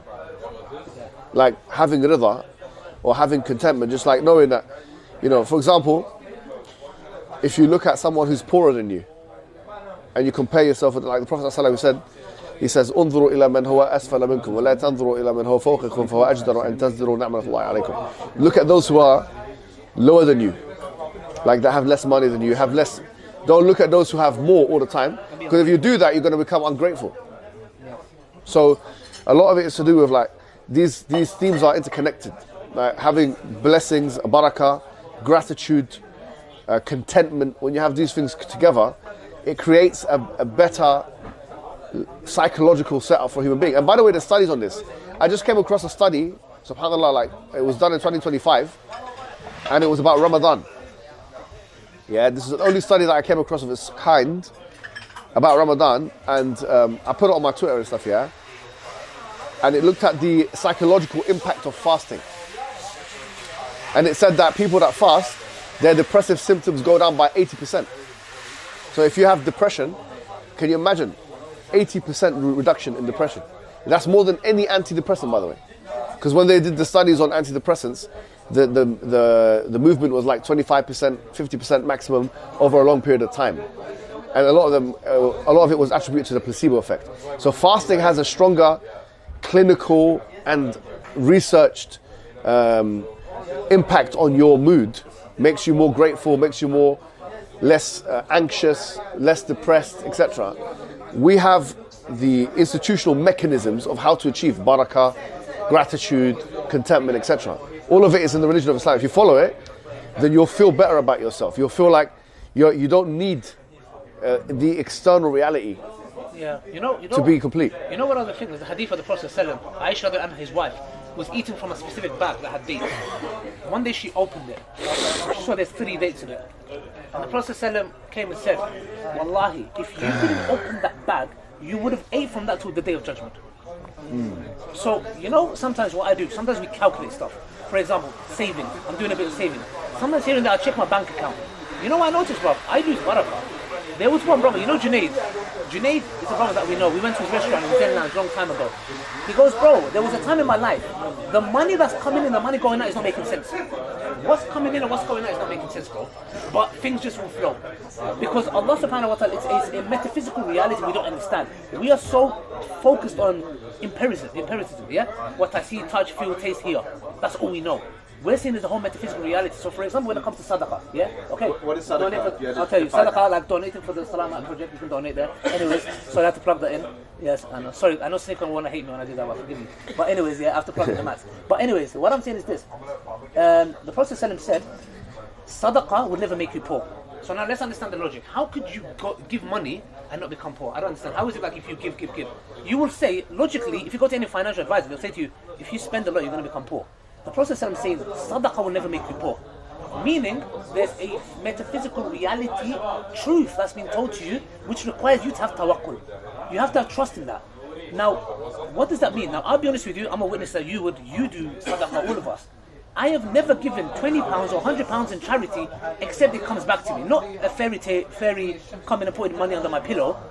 With the reward. A job, either that or a job opportunity somewhere, brother, that money always gets returned back to me. I like when you perform sadaqah, by the way. I like just messing around a little bit. No, but I understand it's a bit annoying sometimes. Forgive me, because you know what it is? We have a charity about salamat, and I'm very passionate about it because it teaches me how to pray. It's important. Yeah, so I appreciate he hates it the most. No, I don't care. No. Because I get fatigued from doing fundraising. Forgive me, the wording I use, not hate. You know what it is with me? I go a bit overboard. You get it? Donate. It's a bit jarring, so forgive me. That's what I mean. No one hates sadaqah yet. It's just me. I go a bit overboard, and we come possessed with it. But when it comes to barakah, bro, it's that when you have that trust in Allah, it's like efficiency. There's no word for it, but it's like he said, And I used to, in Jahiliyyah, before I came to Islam, I used to stand around with Somali drug dealers. Like full-blown Somali drug dealers, heroin, cocaine, all this kind of stuff. Wallahi, bro, we used to go to the clubs and all this kind of stuff. They would make probably 8, 9, 10,000 pounds a day. Wallahi, I don't ever remember them, or any drug dealer for that matter, remember them saving money. Bro, I've never seen them say, I've saved 50, 60,000 pounds. Money comes and goes. They get a new stash, they lose it on the way. They buy a £3,000 TV, because they lost the stash, they have to sell the TV. There was no barakah, bro. all they will do is everyday party club, party club, party club. You will never see them investing and this, that. There is no baraka, it's haram. You know, and baraka is that element of having that supernatural belief in Allah subhanahu wa ta'ala that He will take care of you. And if you do, like Allah says in the Quran, how the birds leave with an empty stomach and they come back with a full stomach. Facts. And that's what it is. It's crazy, like animals, that's so true. They go out every day and they just have to find something and Allah always provides for them. Bro, We have grocery stores. I mean, there's billions of species, white cells in our body, there's trillions of cells in our body, bro. It's crazy, bro. Look, if you think about it, all of these creatures, bro, who tells your white blood cells to work and defend you when you've got a cup? It's miraculous. Oh my God. I want to ask, not a political question, but this is a kind of like you're both sheikhs over here. We have Sheikh Warner. When does somebody become someone earnest who's making mistakes, and when do they reach kafir territory? How many mistakes should we tolerate with people before we understand that? I think the job will answer that. The job will do this. No, do this. Do you have any more? No, there you go. Yeah, divide your work. You want to go to Sprinter? Habibi, there's cars there. It's got أخي الكريم هو القهوة جاي ولا إيه؟ عايزين واحد تاني. Bro, you can't even fit in an Uber, man. قلنا on the way here, Warner we had to get a new Uber because he couldn't fit in the car.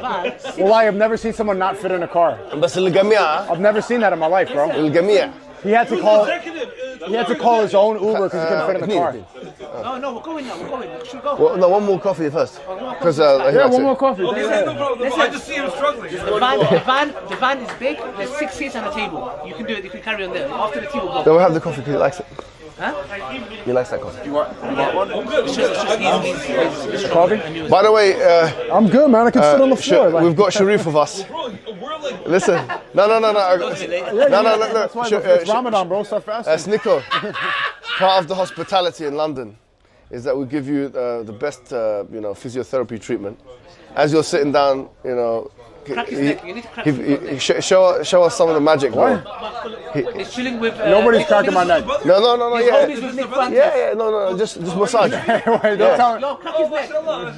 He's with No, the let's start with the winner. Start with the winner. He's with the ops. What are we doing? He's gonna massage you a Oh, bit. he's not an op. That's Come. I don't know who he is. I have no idea his relationship. Okay. No, you have to do it on the Is street. he an ally? Nick Francis. Come, man. An ally against Israel. Yeah. Okay, fine.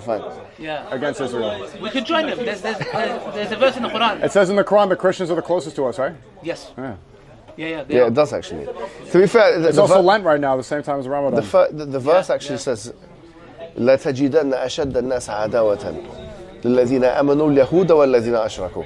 You will find. That's a sign. Warner, that's a sign. That's a sign that.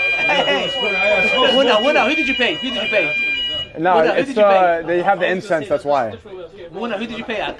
It's the incense. Who did you pay to do Allah's on it? my side, brother. Allah's on my side. No, you can't. Huh? SNEAKO, we call that baraka. Time to get out of here, mate. Someone brought incense down here, that's all. Oh yeah, it's the buhur. Can you smell it? It's that smoke thing they put. It smells like a church in here.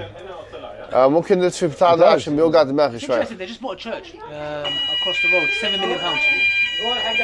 Are they going to turn it into a nightclub soon? No, they turned it into a mosque. هو البخور اللي عمل كده هو. Just literally, it's just across the road. I just went to see it. Is it open? It's not Mossad. They're all saying it's Mossad. No. هو البخور اللي بيعمل الكلام ده هو. Yeah, anyway. It's funny, like you're talking about baraka. A lot of Carry on. It's not gonna stop. Carry on. it's Sneako a lot of basement. Is this like? Does it remind you of Sheikh Mom's basement or something like that? Or what? Nice one. He loves his basement, bro. He don't want to leave. No way. He's like, no, we can't leave. We can if you want to go, bro. No, let me put the coffee first. After tea, let's Yeah. go, 'cause, One more coffee. don't worry. Destination heaven. Destination unknown, bro. Destination unknown, no.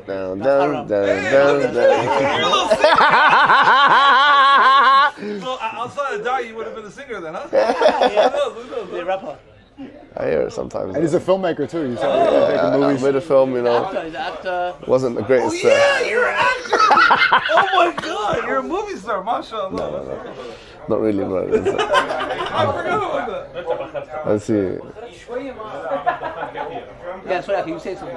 Yeah. I was talking about how most Americans already have innately inside of them a lot of these concepts like baraka, from their fitra, realistically, their innate disposition. Like, but they'll attribute it to something like the universe. Yeah. They'll say the universe has me, instead of just saying they're created. Exactly. That's a good point. And that makes no sense. Have you heard of the burnt toast theory? What's that? So burnt toast theory is a theory that they have where they believe you wake up in the morning, you make your toast to go eat and go out. Your toast gets burnt. So they will say, whoa, that means that the universe is protecting me from something because I need to make another toast. If my toast wasn't burnt, I would not be in late. So I may have got into an accident. We call that qadr of Allah. Yeah. We have those beliefs, and that's why it's innate for every human being, because they want to believe in Allah. They want to believe in these things. But it's become superstition. Well, I mean, the thing is, if you're personifying the universe, yeah. like you're saying the universe did this for me, the universe, by the consensus of the physicists, is an inanimate collection, right? So like celestial spheres, strings, atoms, all of that stuff is not living. So that's why there's a difference between physics and biology, right? Biology is the study of living creatures. Physics is just not the study of living creatures. You're looking at physics is divided into different things, but let's say cosmology, you're looking at the universe, right? If someone says, well, the universe did this and the universe did that, knowing full well that the universe is not a living creature, then what they're essentially doing is that they're ascribing agency to something they know doesn't have it. So, but they understand that agency should be ascribed somewhere. So it's an internal admission that there should be agency in the orderliness of the universe, but they don't know exactly where to, or they don't want to admit for psychological reasons that it's because it's something that created or caused or the universe. So they're saying it's the universe itself. It's very interesting. And correct me if I'm wrong, but prophets throughout time, they didn't come to tell people that there was a creator. They just said simply give the credit to your creator. Yeah, they told people to worship the creator. Worship the creator. Yeah, so it wasn't like, because it was assumed that these people already knew that there was a creator. And don't forget, like one of the biggest studies that was ever done on what you call the internal receptivity to believing in God, or the idea what we call the fitrah, natural disposition, yeah, is actually the University of Oxford. They did a study of 32,000 children, yeah, Justin Barrett, yeah, he did a study of 32,000 children in 50 different countries, and it was a very expensive study. It was millions of pounds, yeah. It was the biggest study of its kind, and they concluded that children, when they're not socialized, have an internal innate disposition in believing in God, a higher power. That's a natural belief. They are not born believing in Jesus as being God. Yeah. No one is born believing that. Someone could argue, oh, you're not born believing Prophet Muhammad is a prophet, but we never claim that that's the case. The fitrah is not that, someone's born like that. You believe all of his teachings. You believe it. You believe in the basic premise that there's a higher power. Okay, you're not born with this belief that, I am the God, or that there is no God, or that Jesus is God. You're born with an idea, and what Justin Barrett was showing is that children, and this is part of a study, they're very teleological creatures, yeah. So they're very teleological in their nature, which is that they'll look at something, and they'll say, "What is this for?" So, for example, they'll look at the cup and they'll say, "The cup is for drinking. The cloud is for storing rain. The whatever is for such and such." So that's ascribing purpose to entities, yeah? He says that is the ultimate extension of teleological reasoning, is to reason that there's a higher power. This universe is for X, Y, Z. The human being is for X, Y, and Z. But the atheist materialist perspective is like, we don't have a purpose. We're here for nowhere. It's meaningless. There's no reason for being. And Allah has a lot of things to say about that. Do you think that we created you randomly and that you will not come back to us? Does a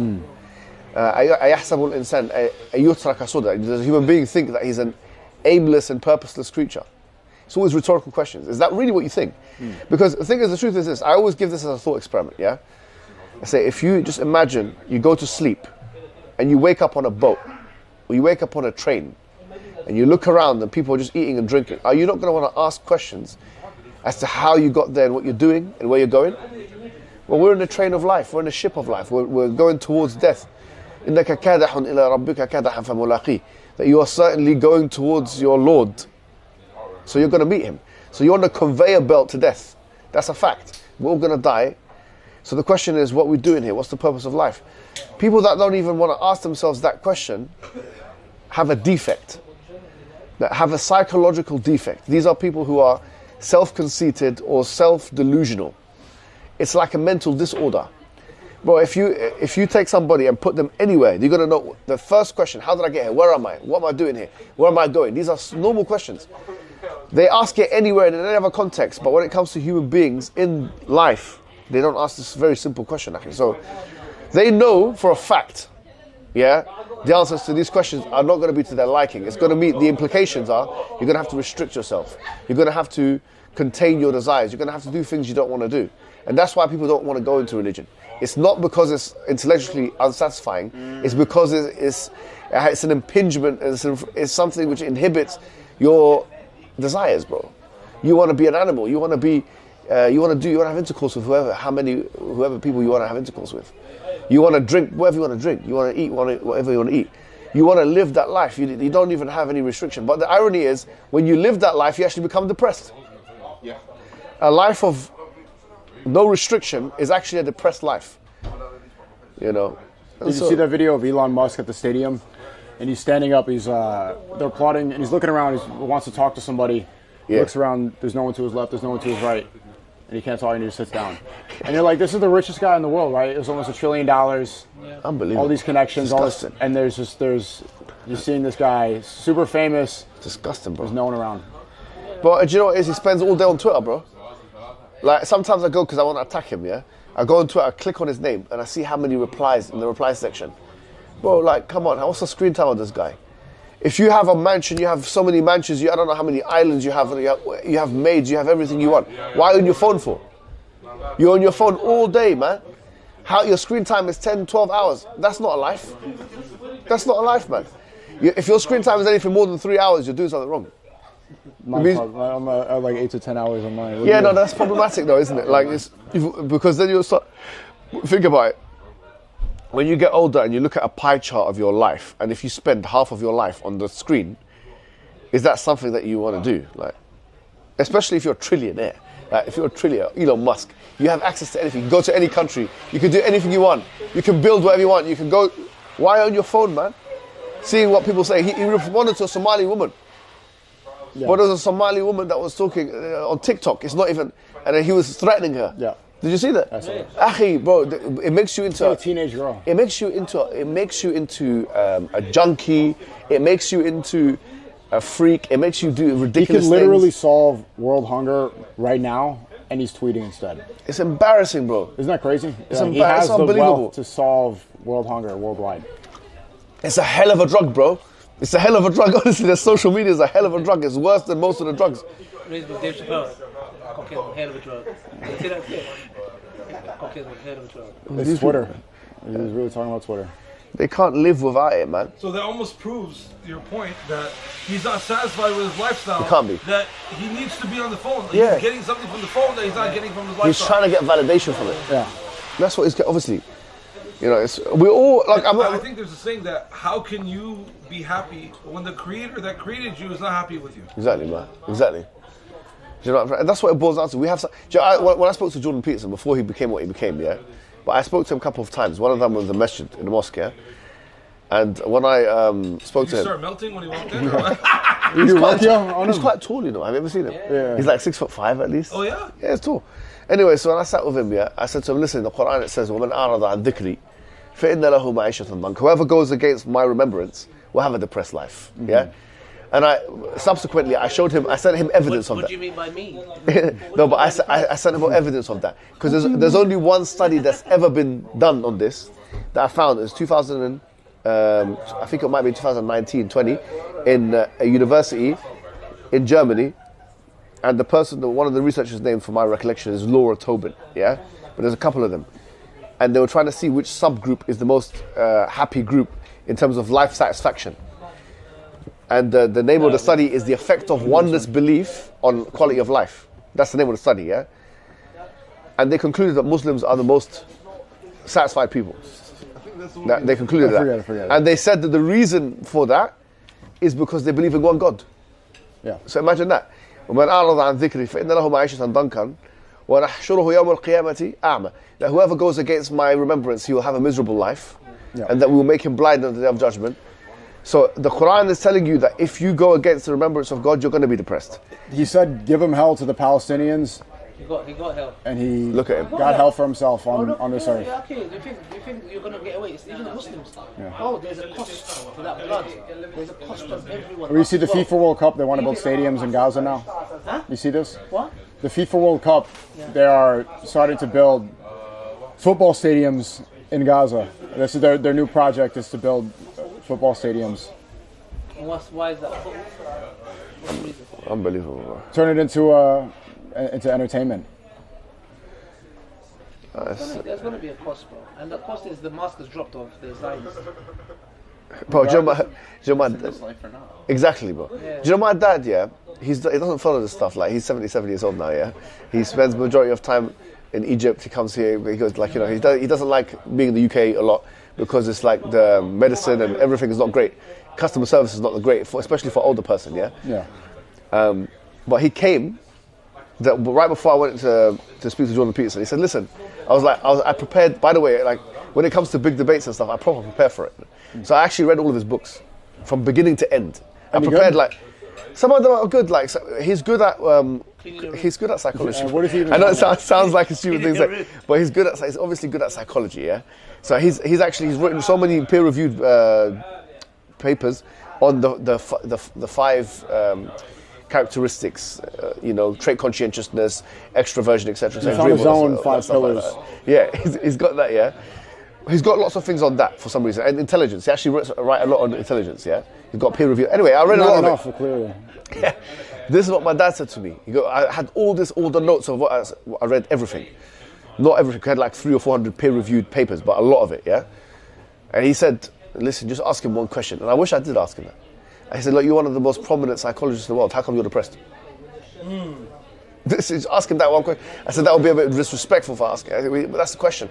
He said, if you're a person who's understood depression, you've understood anxiety, you've understood all this stuff, you are lecturing in Harvard.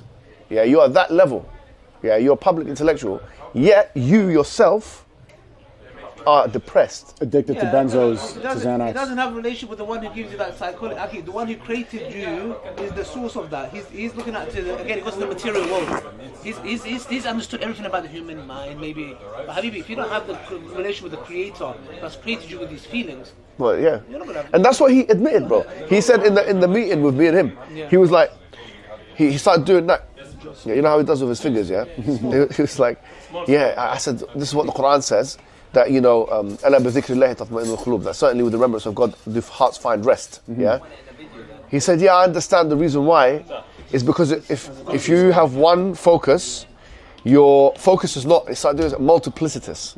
So it's not in so many different directions, which is, by the way, exactly what the word in the Quran, in the sa'yakum la shatta, that you have multiplicitous different aims and objectives. Right. In other words, when you start doing so many different aims and objectives, you become confused. But when you have one purpose or one mission, which is to worship God, everything else has to conform, has to submit to that. And he said that makes you less anxious because you have one focus. Yeah. So when you're focused on something transcendental, that your focus is one God, the creator of the heavens and the earth, the one who created you, the one who's sustaining you, the one who's maintaining you. Bro, there's nothing higher than that, man. You cannot produce something higher than that as an end point for human purpose. What was his objection to Islam? He didn't have one, bro. I think most of them is they just see us as inferior beings. That's what it is. They don't even give it a chance. There's not even it's the racial chance. Component. Yes. They don't even give Islam can be true. It's like no. There's a reason Elon Musk and Jordan Peterson, they won't admit that they won't even claim Christianity, but they'll say I like Christian culture. Exactly. They're culturally Christian because of the whiteness that's tied to it's Christianity. Like tribalism, bro. Even though Jesus was a brown olive skinned man from Palestine. Exactly. Right, because it was spread through the empire of the Romans. Yeah. Right? And so the whiteness and Greek culture and European culture, that's intrinsically tied to Christianity. And so it's become this, when you say culturally Christian, you really mean I'm a white guy. But they actually believe Jesus is like a blonde-haired they actually believe he's a white guy. It's rage bait to say that he was from Palestine and a brown olive-skinned man. No, they were shocked. That's what Jesus. They'll say this guy's ISIS. They'll put him ISIS. They'll say this guy's ISIS. Yeah. They'll never accept him.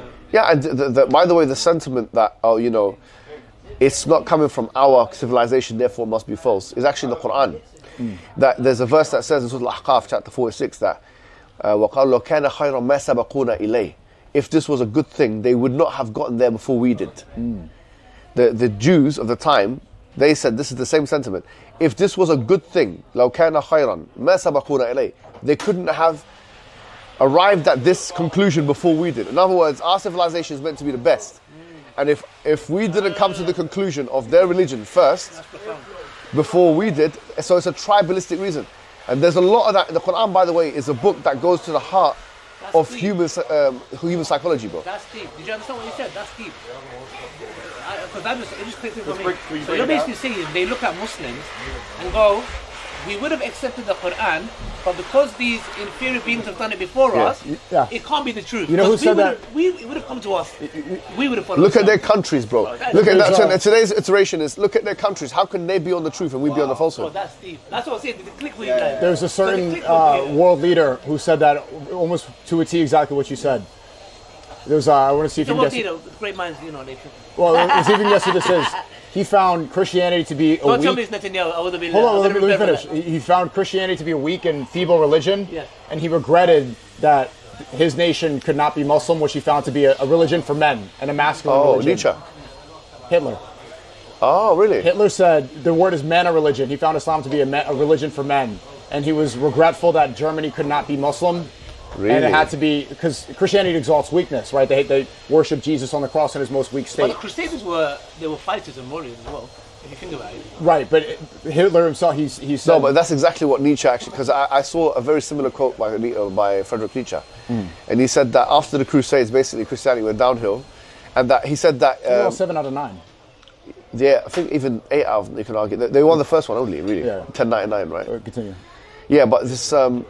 you know what I mean? Like, he had this idea that Nietzsche mentioned, and I can try and get the quote word for word if you want. He said that Christianity is in the rubble of what Islam is now.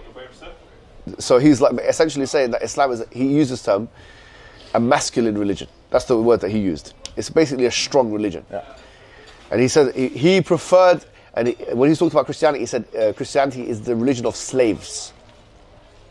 And the reason why he came to that conclusion is essentially because if your God is being humiliated, like if you think about this, what's happening? Your God, you believe this is God incarnate. He's being humiliated by another individual. What does that tell you of how you should be living your life? Then really, being humiliated is a good thing. I mean, if we're in the image of God and God's being humiliated, therefore me being humiliated is a good thing. So this idea of self-persecution and weak and all that, this is something Nietzsche didn't like.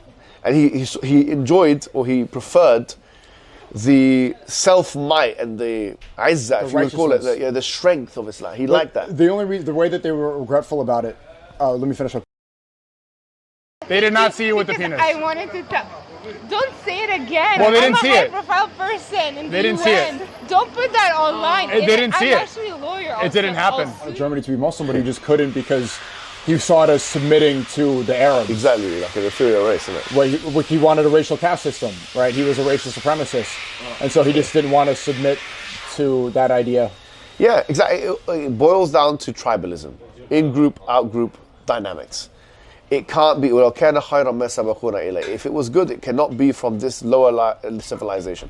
That's why, do you know what's a very powerful ayah in the Quran that like I was thinking about, This is a supplication we are meant to make, but Allah tells us to make.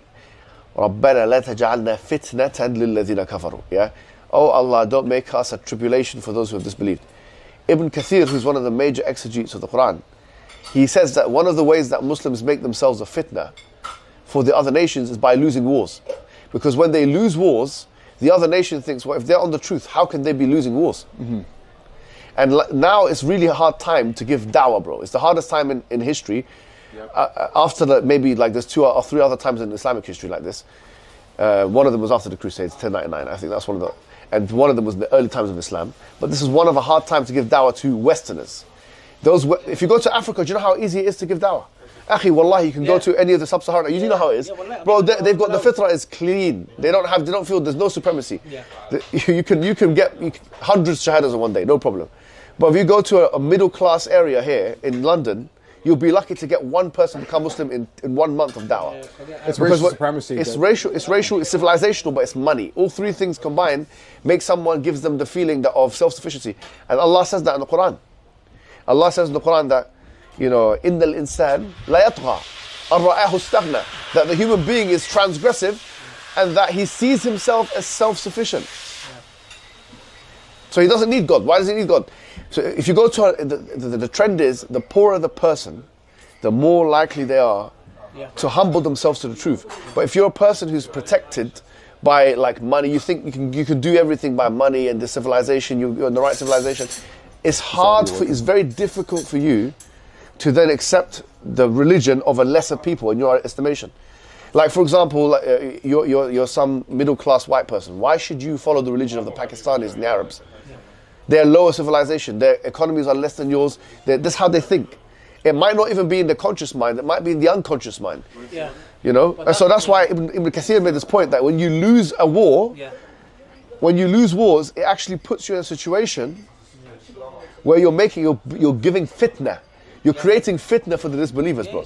That's why there is a hikmah, there is a wisdom in being rich Muslim, being a strong Muslim.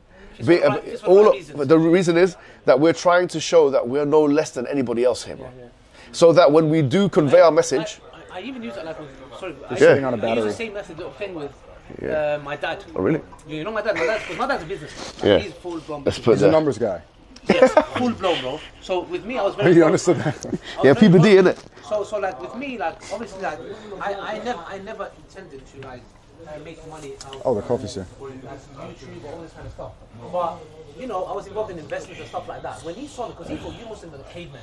You get it? That you go to your cave, go to your mosque, pray. That's all you know. But when I was involved in investments and stuff like that as a Muslim, he started looking at me differently. When I would introduce him to Muslim businessmen, bro, he was like, okay, these guys are, they are doing something. They're not cavemen. He thought we're just people that pray and all that kind of stuff. But like when I started getting involved in business or start with driving a specific kind of car, he realized, hold on a second, it changes perception. And Umar ibn Khattab, once he wrote a letter to Muawiyah, he was buying like he was buying something really like expensive, and he said the only reason I'm doing this is because these. No, he was wearing clothes that And he said, I'm doing it for this reason. Yeah, he said it for that reason. Dawah, can I be completely honest with you? Please. Wallahi, I don't care about what I wear. Yeah. For years, I would wear. He got mad at me. He would yell at me, and my friends would get pissed because I wear the same clothes every day. Yeah. The reason I'm actually putting more effort into my appearance is for that exact reason. Yes, you should. Same. Aki, I came from a background. All I was told was money. Aki, sometimes I feel sick when I'm around people that talk about money. By the way, I get this ick when I'm around certain Muslims and they talk about money, business. It gets boring. It's just boring. I'm traumatized. You know why? Because bro, it's made me sick. The reason I came to Islam is because I know I had rich millionaire friends who were depressed on the suicide watch. And I know where I came from. So when I became a Muslim, actually, anytime I would come across these kind of people, I would feel the ick. And it's because of that. And then I had to come to the realization, okay, true, but that doesn't mean like carry money in your hands, in your heart. Yeah, that's right, man. Maybe in your hands for the sake of Allah, but not in your heart. Do you get it? Do this stuff, spend for the sake of Allah, drive nice cars. Do your thing. I'll drive a Bentley. But it should be, why? For the deen. Why Bentley? To show that you can. But in today's time, like if they see a imam, I went to Turkey. Look, it's finished. And there's now another expectation of people in the Dawah, imams. Yeah? How could you drive something nice? Bro, I went to Turkey, I was cold. They do this original fake Prada. I don't know, I said, brother, I'm cold, can I have a scarf? He said, yeah, this one. I didn't know it was Prada or Gucci, It was like £20. I came to London and I was just wearing it. And I made a joke on camera, I go, yeah, guys, I don't know what Prada is. Bro, they start like, I knew he's spending Dawah money, he's rubbing it. I said, brother, I even made the joke, I made a disclaimer, I said, this is fake. Nada. Brother, how are you spending the Ummah's? I'm like, what? You talking about Ummah's money? But there's this perception, if you're a religious person, bro, you should eat grass. You cannot be. If they saw him in a nice car, or me. But Joe, what is it in the past? Yeah, Islam, the scholarly class, the scholars were warriors at the same time. Yeah, they were kind of like. But like, look, the top ideas of this is the companions of the Prophet, the friends of the Prophet. Yeah. All of the companions of the prophets were scholars in a sense because they sat with the Prophet, they took knowledge from him. So they were into discussion, intellectual stuff, spirituality. but they all fought. Bro, let's call a spade a spade. The reason why the Muslim world is where it's at now is because they've left fighting, bro. That was one thing Muslims were really good at, like as nation states. We're not talking about little proxy groups and this kind of militias. That's never going to do anything for us. It's all CIA, too. Yeah, most of it is orchestrated by the CIA, or the lower levels come from the, like for example, when I went to school, bro, I'm not going to lie, there was lots of these guys that went to Syria, yeah?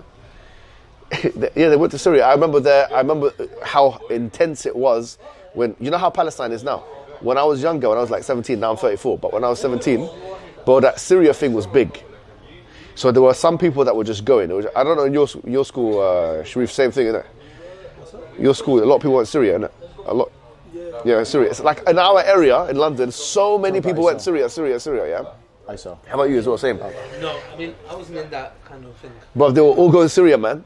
And so I remember the time we had to sit down and we said, like, you know, just saying the thing. And these guys are fighting other Muslims and stuff. So the CIA probably done the infrastructure, but there were legitimate people from like lower down kind of working class areas that would come and be fooled by the propaganda. I remember it very clearly. But that's not the solution. The solution isn't like militia groups and this. It's state. It's a Muslim bloc, bro. That's what we actually need. And Samuel P. Huntington, who wrote The Clash of Civilizations, famous. First it was an article that was written 1998 in Foreign Affairs, which is a politics journal, yeah. And then he made it into a book. It's actually if you read that book, bro, you'll be amazed. What's it called? It's Clash of Civilizations. Okay. It's a must. Everyone must read it. But it's one of those things that you can read it in like one day, yeah, in 20, 30 minutes, or 1 hour, 2 hours, whatever it is, yeah. It's the article you can read very quickly. The book it's a bit longer. But Samuel P. Huntington, when I was growing up, because the one who responded to him was Edward Said, I was kind of always looking at him with an eye of kind of doubt, yeah. But then because he's an Orientalist, yeah. In a sense, he's an Orientalist. But then I started realizing the guy was onto something, man.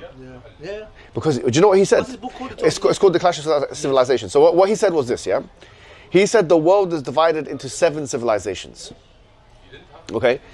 And he said, you've got the Western civilization, you've got the Russian civilization, he says you've got the Islamic civilization, you've got the Sub-Saharan African civilization, you've got the Japanese civilization, Chinese, and then you've got the Chinese civilization, yeah? No Christian civilization. No, he didn't call it a Christian civilization.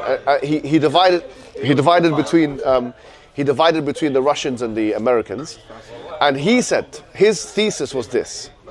His thesis is that in the end of times, essentially, the world is moving towards an eventual clash of civilizations.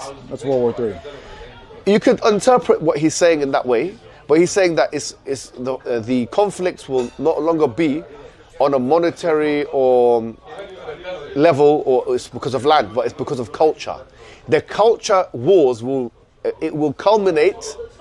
The culture wars that we're seeing today, and he didn't say this often, but that we're seeing Twitter and other social media, will essentially culminate in a clash of physical civilizations in the end of times. And what he was designated like what, Latin America, is it its own civilization, or does Latin America go to the Western civilization? And who will be with whom at the end of times?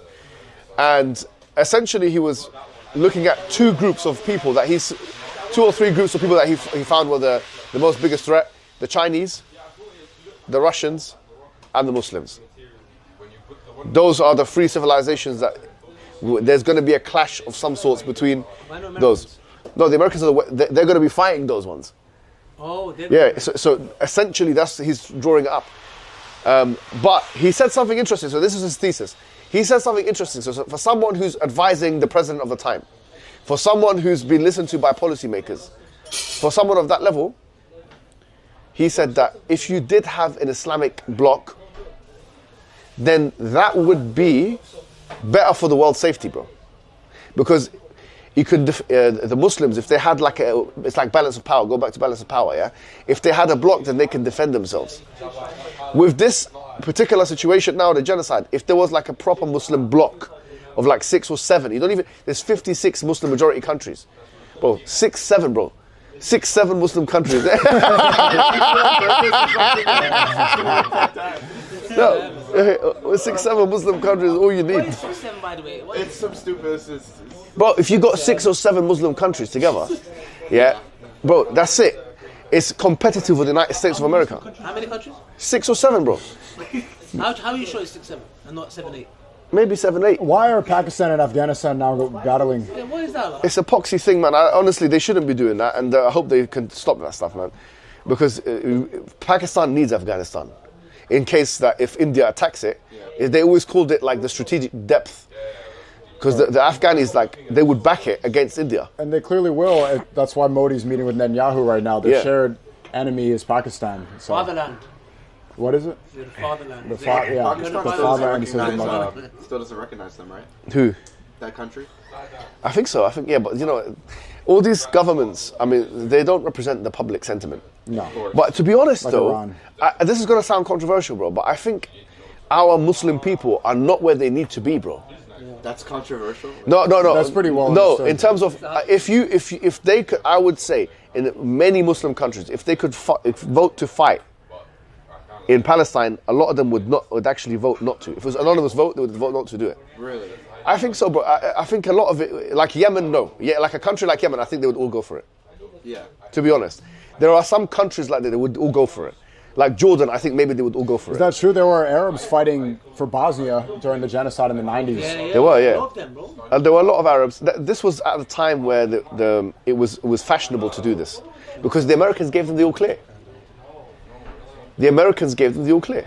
Not only that, but that was also a little bit before drone technology and AI and stuff. Like, let's say you did want to go and do something like that now against a world superpower. It's not the same as running in with a sword. And, That's true. That's absolutely correct. That's why this whole discussion, I don't know what you guys think. Maybe we should, last discussion before we go to the car. But about Iran. yeah. Iran. It's inevitable. The U.S. is going to go to war with Iran for Israel. And they're going to go for it, isn't it? It's probably very soon. I think within like several weeks. It's probably the release of the Epstein files. That's why Netanyahu's visiting right now. They're putting the final pressure to get this war going. Israel's been dying to go to war with Iran for the past several decades. What do you think? What do you think would happen? Have you seen, do you know Professor Zhang? The whiteboard guy? His synopsis is that because of hubris, Trump is an actor. He wants TV appearances, and he'll lose for the same reason Zelensky lost against Russia. Yeah. He will deploy 100,000 troops, and Iran is surrounded by mountains. It's a mountainous region. Yeah. So you have to bring in troops through helicopters, right? And Iran has good missile technology to destroy planes. Yeah. And so just for appearances, Trump will deploy troops, and Iran will actually win against the U.S., which is good for Israel. Either way, if Iran doesn't care, or no, Israel wins if the U.S. loses, because then they have control over the Middle East without our involvement anymore. Israel, say that again?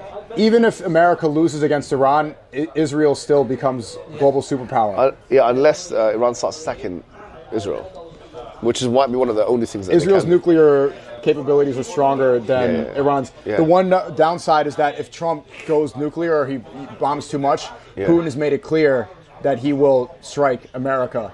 That he will use. If we use nuclear weapons, Putin... But why would Russia do that? Because it's a threat coming to them? It's because Russia is allied with Iran, and also Putin doesn't want America to overextend their... But the truth is, I think that the honest truth, China and Russia will not fight for Iran, bro. Never. Well, I don't even think Russia and China will fight for each other. It's not really fighting for Iran, it's fighting against the US. I don't even think they do that. They're defending themselves, bro. It's not about No, I think China's... Look, if you look at China for the last 50 years, bro, it's all self-defense, self-containment. They're not adventurous like that. Like, look at Taiwan as an example, yeah? They could easily take that... Camera. They could easily take that over.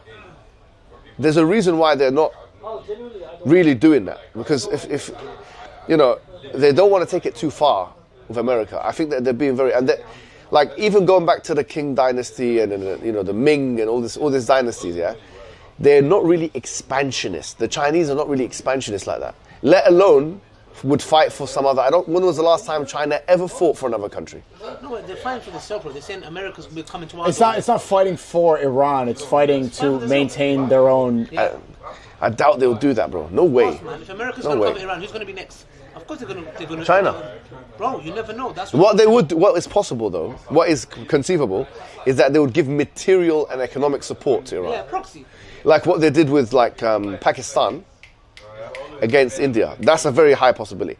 So they're going to give them whatever it is they need, planes and stuff. But I don't think China going to get. And Russia is kind of drained from they're fatigued from the fighting with Ukraine, bro.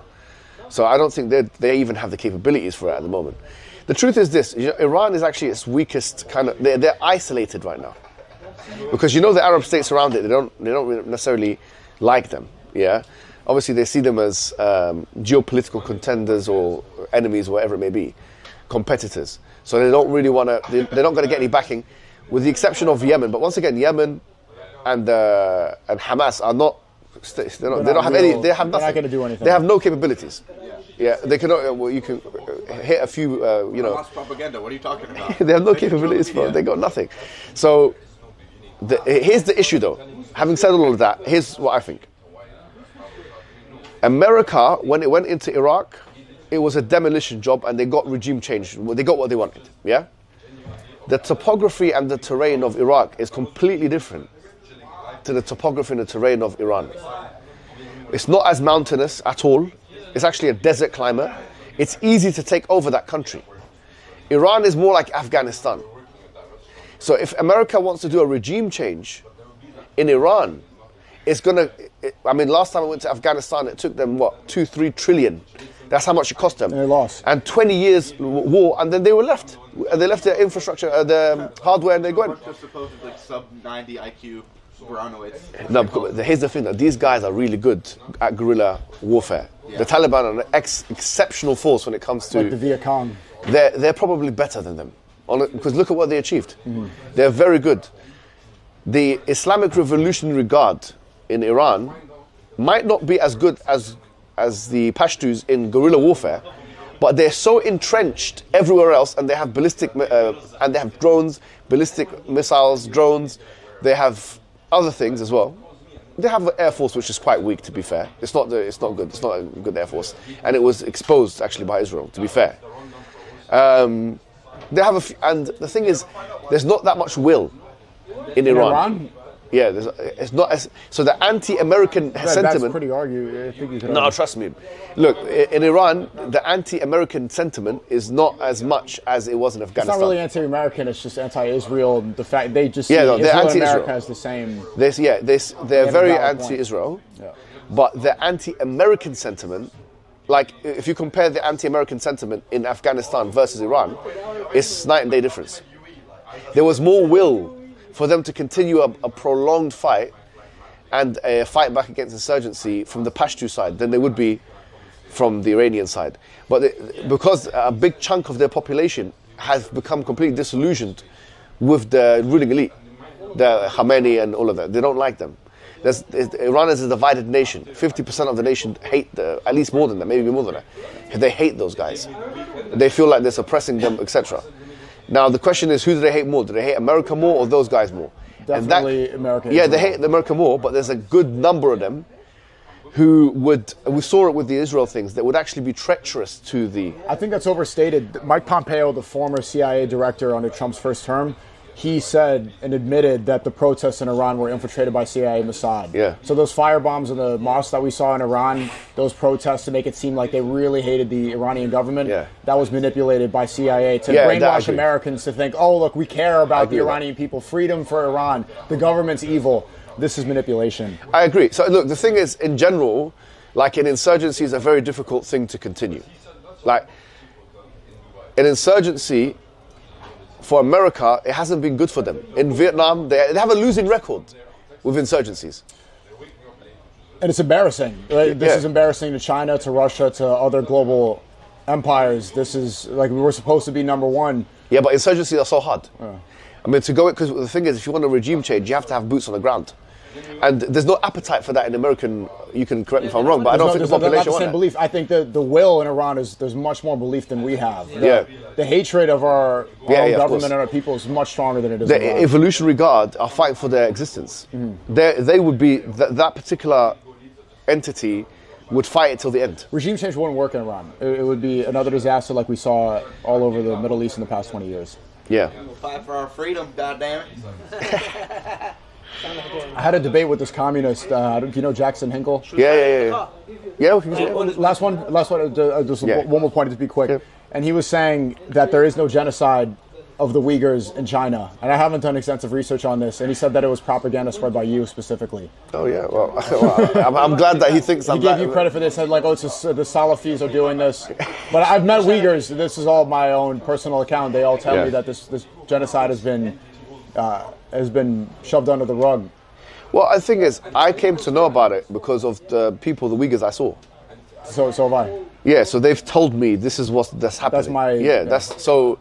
Based on that, like I can't deny. Obviously, China, bro, it's not Israel, and this is not a Gaza situation. They have the highest tech in the world. If they wanted to ban all technology, they can do it with great ease. Yeah. So here's what I'll be honest: most people that go to China, if they go to mainland, they don't have a problem, and even there's Muslims that are coexisting, no problem. Like in Shanghai, in Beijing, in a lot of the cities, Muslims are coexisting. But we're not talking about that because China's a massive country, bro. We talked about America being 9 million kilometers squared. China's also 9 million kilometers squared. Like far more people.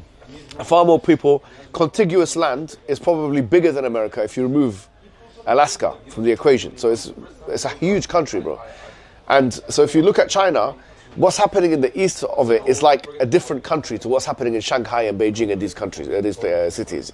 I don't know. I've never been to China. I don't think I can ever go there because of what I've been doing. But the point is that I'm basing my testimony on 10 scores of people, like are saying the same thing. So I think Mr. Hinkle the problem with him is that his brand has become, some of these guys, their brand have become like anti-American foreign policy brands, right? In every... So they'll align with China no matter what, they'll align with communism no matter what, even if they don't know how to describe it that way. Yeah, and there are some things, frankly speaking, the West has gotten right. Like, as an example, right? We talked about Bosnia. We talked about, for example, Kosovo. When they were being oppressed by the Serbs, okay, Tony Blair actually had a good reaction to it. And in fact, nowadays, there's so many people in Kosovo called Tony because of Tony Blair, bro. Wow. They erected a bloody statue of him. I don't know what they've done and this was what whet his appetite for, like foreign policy adventurism. This was before the Iraq War. Mm-hmm. But he went into Kosovo and he kind of did something good for them, and Kosovan people like him until this day, a lot of them, because he saw the oppression. We would say that, okay, that's an example of an intervention which might have been a moral one, an acceptable one. Yeah, just because the West doesn't, it doesn't mean it's wrong. So they've taken this stance that there's everything the West does. Zionism that everything that America does is bad. Yeah, it's not like that though. Albania too, they have plenty of street names named after presidents. Yeah, it's very similar. Exactly. So we've got to look at things we've got to be fair-minded. Like, so he's got his own brand. I understand that his narrative has got to be like anti-America at all costs, and no matter what the situation. Do you think he's getting paid by intelligence groups? I don't know. I don't care because he's not that big. Like, I've only seen him on Twitter. I've not seen him on YouTube and elsewhere. Like he's not a big figure. Yeah. He's not an academic. He's not a massive streamer or something. Yeah. The kids are not listening to him. He's not really entertaining. I saw him in, what do you call it? I think it might have been Piers Morgan or some other show. I saw him speaking one time, and his ability to speak and captivate an audience is such an underwhelming thing, bro. I was so unimpressed by the whole thing. So you got to admit, the other guy, the far right, Fuentes, is good. No, Fuentes has got. He can articulate himself eloquent. Yeah, there's no question about Fuentes. Yeah, what's his name? If you compare as like a public speaker, Fuentes versus Hinkle wouldn't even.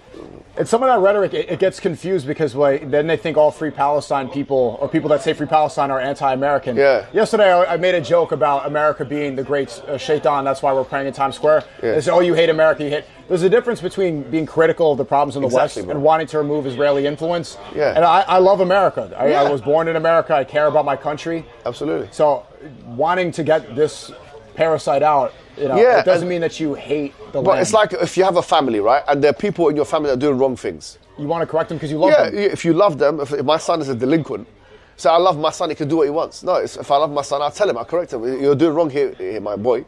That's what I'll tell him. But these guys, they confuse going against America from a foreign policy perspective with being anti-American. And in fact, it's pro-American because that's what America's founded on. America's founded on self-criticism, checks and balances, separation of powers, and accountability, self-accountability. That's why freedom of expression and speech are there. So people can critique the inner workings of the government. Yeah. This is really fun. We'll go now. Ali Dawah. Aiden Ross just texted me the clip from last year when you said the 50 sons versus the 50 gay sons, one Christian saying, Is he Christian himself? No, he's Jew. Aiden Rothstein. Really? Yeah. He's very Jew. He's King Jew. He should be the prime minister. He's a big streamer, isn't he, for the kids? He's one of the biggest in the world. Yeah. What's that? What's his point? Well, he's just laughing at you saying that. We need to speak to this guy, man. We'll bring him to Islam. I brought him to the masjid. I got him to say La ilaha illallah. He put his head to the floor too. I got him to pray last year. MashaAllah. In Canada. We send him a guided prayer, man, and teach him how to pray salah. But besides that, we're Christians, but we are close to the Christians. If they told me, do you want to live on the liberal rule or Christian rule? It's Christian rule. I'd still rather have a Christian son than 50 gay sons. I'm not gonna take a Christian son than 50 gay. Yeah. But Muslim though. Huh? Look, I mean the thing is. Here we go. I mean the gay thing is. Yeah, we'll talk about that later. Let's go. Before you get TV commercial. You leave him with the cliffhanger. Ali Dawah, this is your mic, right? Your mic. Wait, let me send him a picture. Yeah. And we'll tell him send him a guided prayer, man. Yo, should we take a picture together? Yeah. We can do it upstairs too, bro. Yeah, come. Definitely take a group photo. Let me get this one and then you get the next one. Huh? No, I'll get this one. You're a guest. You're a guest. Hey, listen, bro, tell them to sleep. Whose is this one, bro? Jabby. Tell them stop. Excuse me, bro. Wait, let me pay for this. Let me pay before this side. Yeah, can you pay for the? I have to take a photo. Do you mind just swiping it for me? Thank you so much. Habibi. Tell him not to pay. Is that like disrespectful almost? Like if I paid, would you be like I've heard of some people? It's just like what do you call it? It's customary. Can you repeat that again, Hijab? The way you say that, you sounded very feminist. Yes, sir. Yeah. The quote, I'd rather have 50 sons who are homosexual than one son who's a Christian. Look, I mean, you should rather. Like, I don't want to have no homosexual anything in it. No, I'm not changing my opinion. I'll definitely take a Christian son over 50 gay kids. That's the easy one. Unitarian Christian. But what if he's homosexual and doesn't practice homosexuality? He just has the feelings. I would still take the any day. Dawah's got to be easier on a Christian than 50 gay kids. Yeah.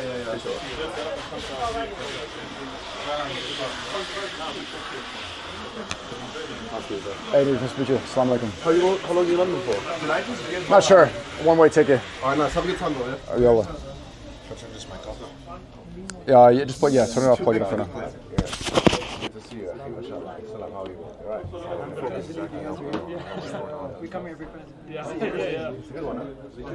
it Yemeni one? Yeah. What? You can't focus the camera? Then do manual focus. Do you know how to do manual focus? Or? Yeah, and then you focus like that. Do that. Actually seeing you. Really? Yeah, we saw each other in the drumming. Oh, really?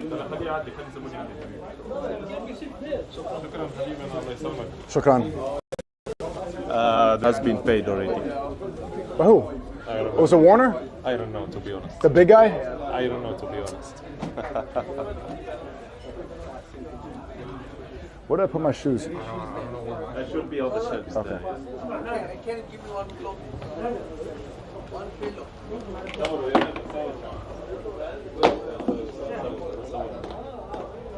Which lens? Is that the rented lens? Yeah. Why do you think the photo? I'm not sure actually.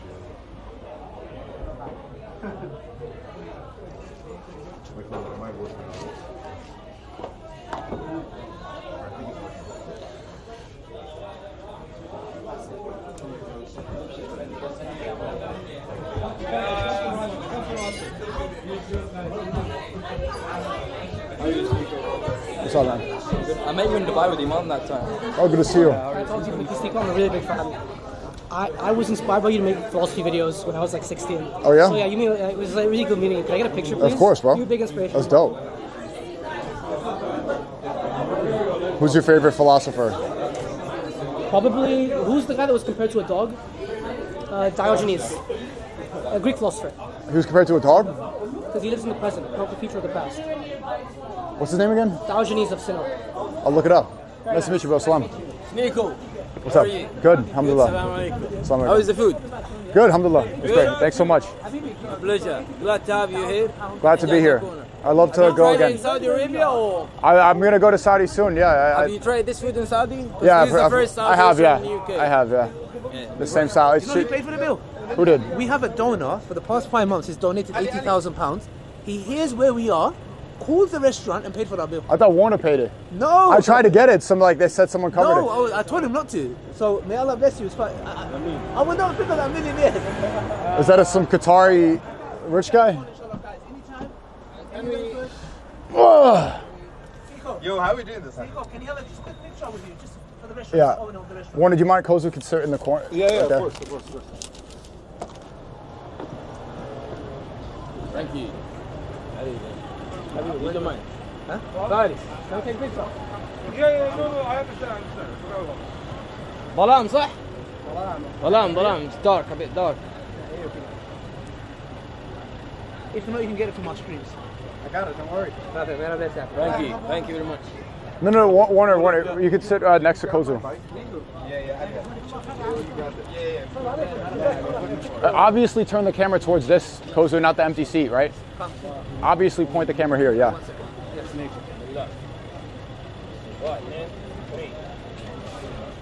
Okay. Assalamu alaikum, bro. You're filming an empty chair, bro. Like, I'm trying to troubleshoot the focus. Okay, don't. Just use the manual focus and film what's going on right now. Well, should it be you and Mohammed Hijab? No, my friend, you are first. And for the sake of Allah. It's SNEAKO stream, For the sake of Allah. Nah, Habibi, go. No, I want you on my stream. Where are we going? Go, where you want, you tell me. Hijab's gonna sit here. I'm gonna sit in the front. Where's Hijab? Wait, you're sitting at the front. I'll sit in the front, okay, don't worry, it's fine. So, do you know the best shisha lounge? What's the best shisha lounge? I can't hear what you say. We're in Edgewood. This is the spot for Hijab.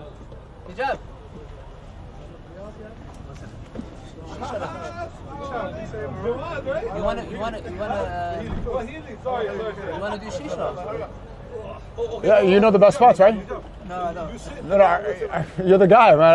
Every time I come to London, if you guys want shisha, ask Ali Dawah, he knows. Alright, let me be honest. Okay. Where do you think you get his weed from? No joking. Okay, Habibi, sit down. Hijab, you sit on this side. Ali, give your mic to you, Mona. Can you How's it going? In it. Are we still live, yeah? Yes, sir. No, we're out that restaurant. Turn the light on. Oh my God, bro. We were trapped in there, brother. Match the ISO. Turn the light softer. The softest light there is. Yo, how you... Ali, you sure you want to sit here? No, don't worry. You guys go. Where you going? Just tell me where you're going. I'm going to follow you. We need you in the van. Why do you need me in the van, bro? Just keep the stream going. Okay. Don't worry about me. Rizwan, you don't need me. Where are you guys going? Where do you want to go? You want to go to a place you want tea, coffee? What do you want? So I know. Yeah, exactly, yeah. Okay, where? Because once somewhere open too late. Yeah, man. Go to... Let Hijab choose. We're at Edgware Road. There's that. I think you guys were there yesterday. Let's not say here because everyone's going to know where we are, innit? No, I know, but... Okay, Hijab will text you the best spot. Hijab will text you. Where? Tell me where. Let me show you now. He'll text me. Text me, yeah? Okay, I'm going to get... No. Can you show me? Is it... How far is it? It's close, innit? Yeah, this one. I think you're dealing with the blind guy. What's the book? Chad, I could go live on Kick later. But I think the Dawah stuff, it's better to separate, keep that on YouTube. You know? Am I seeing right? That's my perception. I don't know what you think. Even though I make far less. But they close. Actually, there's a few of them around here. Fresh juice would be very good right now. Good idea. One second. Let me find somewhere that we can park, because you can't park in Soho. You can't find it. In Soho you can't. You can actually. Still, okay, go to Soho, I'm going to meet you there. Okay? Hey, look. Jabu, look. Yeah. This one, look. Yeah? Okay, you know what? Because you know what we can do? We can do, you come with me. Yeah. Because we can do a bit of... Can we clip the stream, yeah? Yeah, of course. You don't need to ask me. You did all this, your stream at this point. I think SNEAKO. Can you pass one of our mics? Whichever. Are you on YouTube? Yeah, I'm on YouTube. Not. Is this on YouTube? Is that yeah. ours? Is that ours? Do you want to check? It's that's my main channel. It's on my site. Yeah, this channel. Get one map. Okay, I'll see you there, bro. Yeah, the one is Jabi. He's gonna say hi to Mohammed Hijab chat. He's reading you right now. Okay, we'll see you guys there. Nothing's leaked. They'll be more comfortable. No? Say salam to Mohammed Hijab. Inshallah, he discombobulates his opponent in June. Yes. Just like the first one. That ground and pound was Khabib style. Were you throwing? You did some elbows? Yeah, I think it ended with the elbows actually, because I was punching him in the head, and it wasn't working.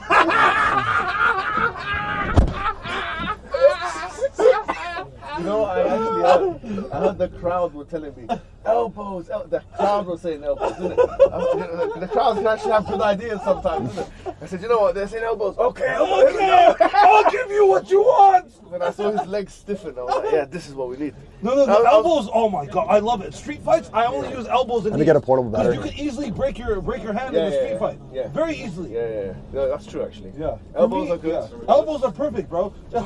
Dude, you know how hard it is to damage your elbow? Yeah, it's hard. It's very hard. Do you know what's a good thing? Are you good in the clinch? The Muay Thai clinch? Yeah, not bad, but I'm better with wrestling, you know. Okay, nice. Like MMA wrestling, I'm not bad at it.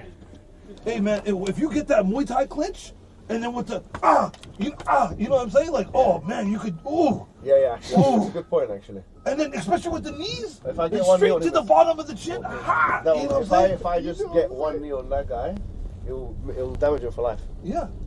And then you can fake knee and then elbow to the face. Yeah. Oh my god! And then once you can just ragdoll. Yeah. You know what I mean? And talk shit the whole time. You know what I mean? So you demoralize them. You know what I mean? Yeah. Honestly, to me, that's so fun. Demoralizing your opponent. I love that. Wallahi, I love that. A lot of it is that though, man. Yeah. It's interesting. It's fun, right? It's fun, man. Should we turn on the light in the back? The light's great on this right now. Yeah. So you could have done that the whole time. It looks pretty good. Just leave it on. There is a part of me that's actually like, you know, I respect the fact that he wants to get into the ring in an MMA context. I have to respect that because it takes guts for anybody to go into a cage and in front of millions of people. Millions of people are going to watch that. Yeah. And it takes guts for someone to accept it, bro. Like, I'm 6'7", yeah? You're the same height, right? So, like, okay, if I was going to fight someone that's 7'4" or something, with a massive wingspan, and then he's better than me as well, and he's younger than me. But how tall is he? He's like 6 foot or something. Yeah, your last opponent was pretty short. No, he was 6'2", you know. He was? Yeah, no, but he's a giant, bro. Yeah, he's the weight difference must have been. I know heavyweight. There's 420, I think it was the same. Really? Yeah, 265 pounds. But this guy coming up, what's his weight height? Probably 110, so probably about 250 pounds. His height is 6 foot. Yeah, he's giving up a lot of reach. He's giving up a lot of like height. I have to give him credit. What's his background? I think he's boxing. Boxing? Yeah, I think he's boxing. But I'll be honest, like. Distance and then just dominate. Yeah, if I can catch him before he comes in, because the thing is, here's how I see it. For him, if I was his coach, I'd tell him, listen, you don't go near this guy because his grappling is much better than yours. The truth is, he doesn't realize how much better my grappling is. So don't go near him so he can grapple you. You have to, with a shorter opponent versus a taller opponent, you have to try and land something like an overhand right, because that comes through the defenses, right? So if I'm standing here and he gets an overhand right, but for him to do an overhand right and for it to come to me, he has to come forward. And when he's coming forward, he's taking a risk. But that's what he has to do. If he doesn't take that risk, then he's putting himself at risk, because then I can do what I want. So but then you have to punish him every time it comes forward. You have to punish him to teach him a lesson that, hey, you ain't even gonna get close. It's better for him to take the risk. He might get hurt. He might get knocked out. Something might happen, but then he has a chance of hurting me. Whereas if he stays on the outside and stuff, I'm just going to do what I want. Yeah. And if he comes too close, then I'm going to grapple him, and it's going to be over. So from his perspective, he needs to make it exciting. He needs to come in. He needs to get close to me, and he needs to land an overhand right. That's what he needs to do. You know.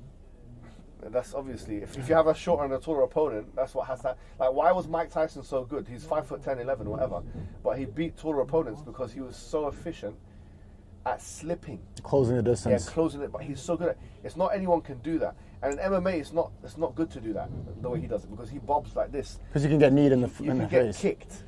So if you're doing that, the way he goes, he kind of exacerbates his movements. He tilts all the way, right and left. If you try and do that in MMA, you're moving into someone's high kick. Yeah. And that could be even more devastating knockout. You know, and then you could just feint, set him up, and then or a takedown too. Yeah. Well, what's your background? If he's boxing, is it wrestling like the companions? Say again? What's your expertise? What's your specialty in MMA? The MMA, what I did, yeah, I didn't ever compete in wrestling. I only competed in jiu-jitsu, yeah. Because wrestling in the UK is not all that. So I competed in a lot of jiu-jitsu competitions, so many, yeah. And I used to always get the takedown. So I'm good with what you call MMA wrestling. Now, people don't realize MMA wrestling is different to freestyle wrestling, okay? Now, I did a bit of an analysis because I wanted to find out in the UFC, yeah, what is the best base? I know it's obvious. People are going to say the best base in the UFC, in MMA. Kickboxing. No, the best Muay base Thai. statistically is wrestling. It's wrestling. It's by 50-60%. Okay, but the difference is the cage. You know, MMA wrestling, you have a cage. But what I mean by best base is like, okay, so the parameter is people that are champions, what background did they come from, yeah? And the answer is statistically, the majority of champions came from wrestling background. Right now it's Sambo. No, just wrestling. Wrestling in general? Yeah, so the wrestling, there's two different types predominantly which comprise the pool of UFC talent. One of them is called folk style wrestling, yeah, which is it's American style of wrestling, which focuses a lot on like keeping the person down, mat returns and these kinds of things.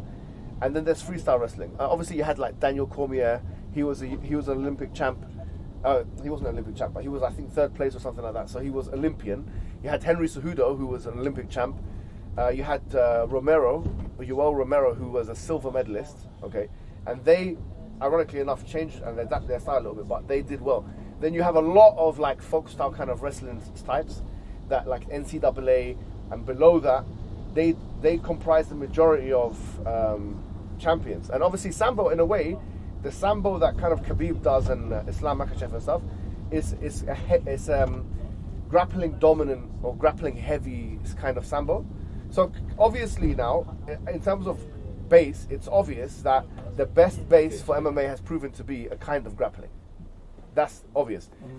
The second majority, I think, statistically, from what I looked at in the list, there was a list that I looked at, was actually BJJ. There was more, I think, BJJ champions, like with a BJJ background, than even kickboxing.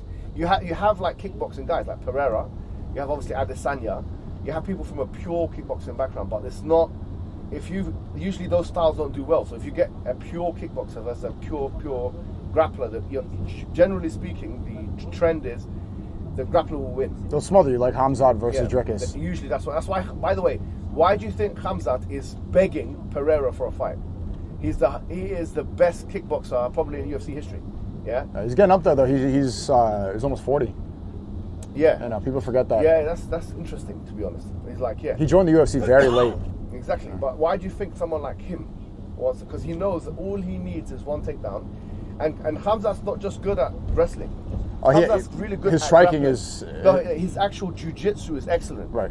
If you saw he was rolling with Luke Rockhold one time. I saw. And he was getting into like butterfly positions. He knew what to do with the like kind of reverse De La Riva, K guards, X guards. He knows all that stuff. You know, he can get into like a heel hook positioning. He knows how to do. He has knockouts too. He's not just people forget that he has some clean. He's got power, man. He's got power, especially because for his size. I mean, I think he walks around at probably over 100 and something kilos, so about 230 pounds. And then he fights middleweight. Did you see him pick up John Jones when they were in Chechnya? Yeah, but John Jones wasn't really taking it that seriously. But same thing on DC. He was able to pick up DC for a guy that's fighting a middleweight. Pick it up. I wrestled him once, and I felt that. Yeah. I felt his grip strength. Grip strength. It was really strong. People are going to find it hard to beat him, but I think a hard fight for him would be someone like, I know it sounds weird, styles make fights, Blachowicz.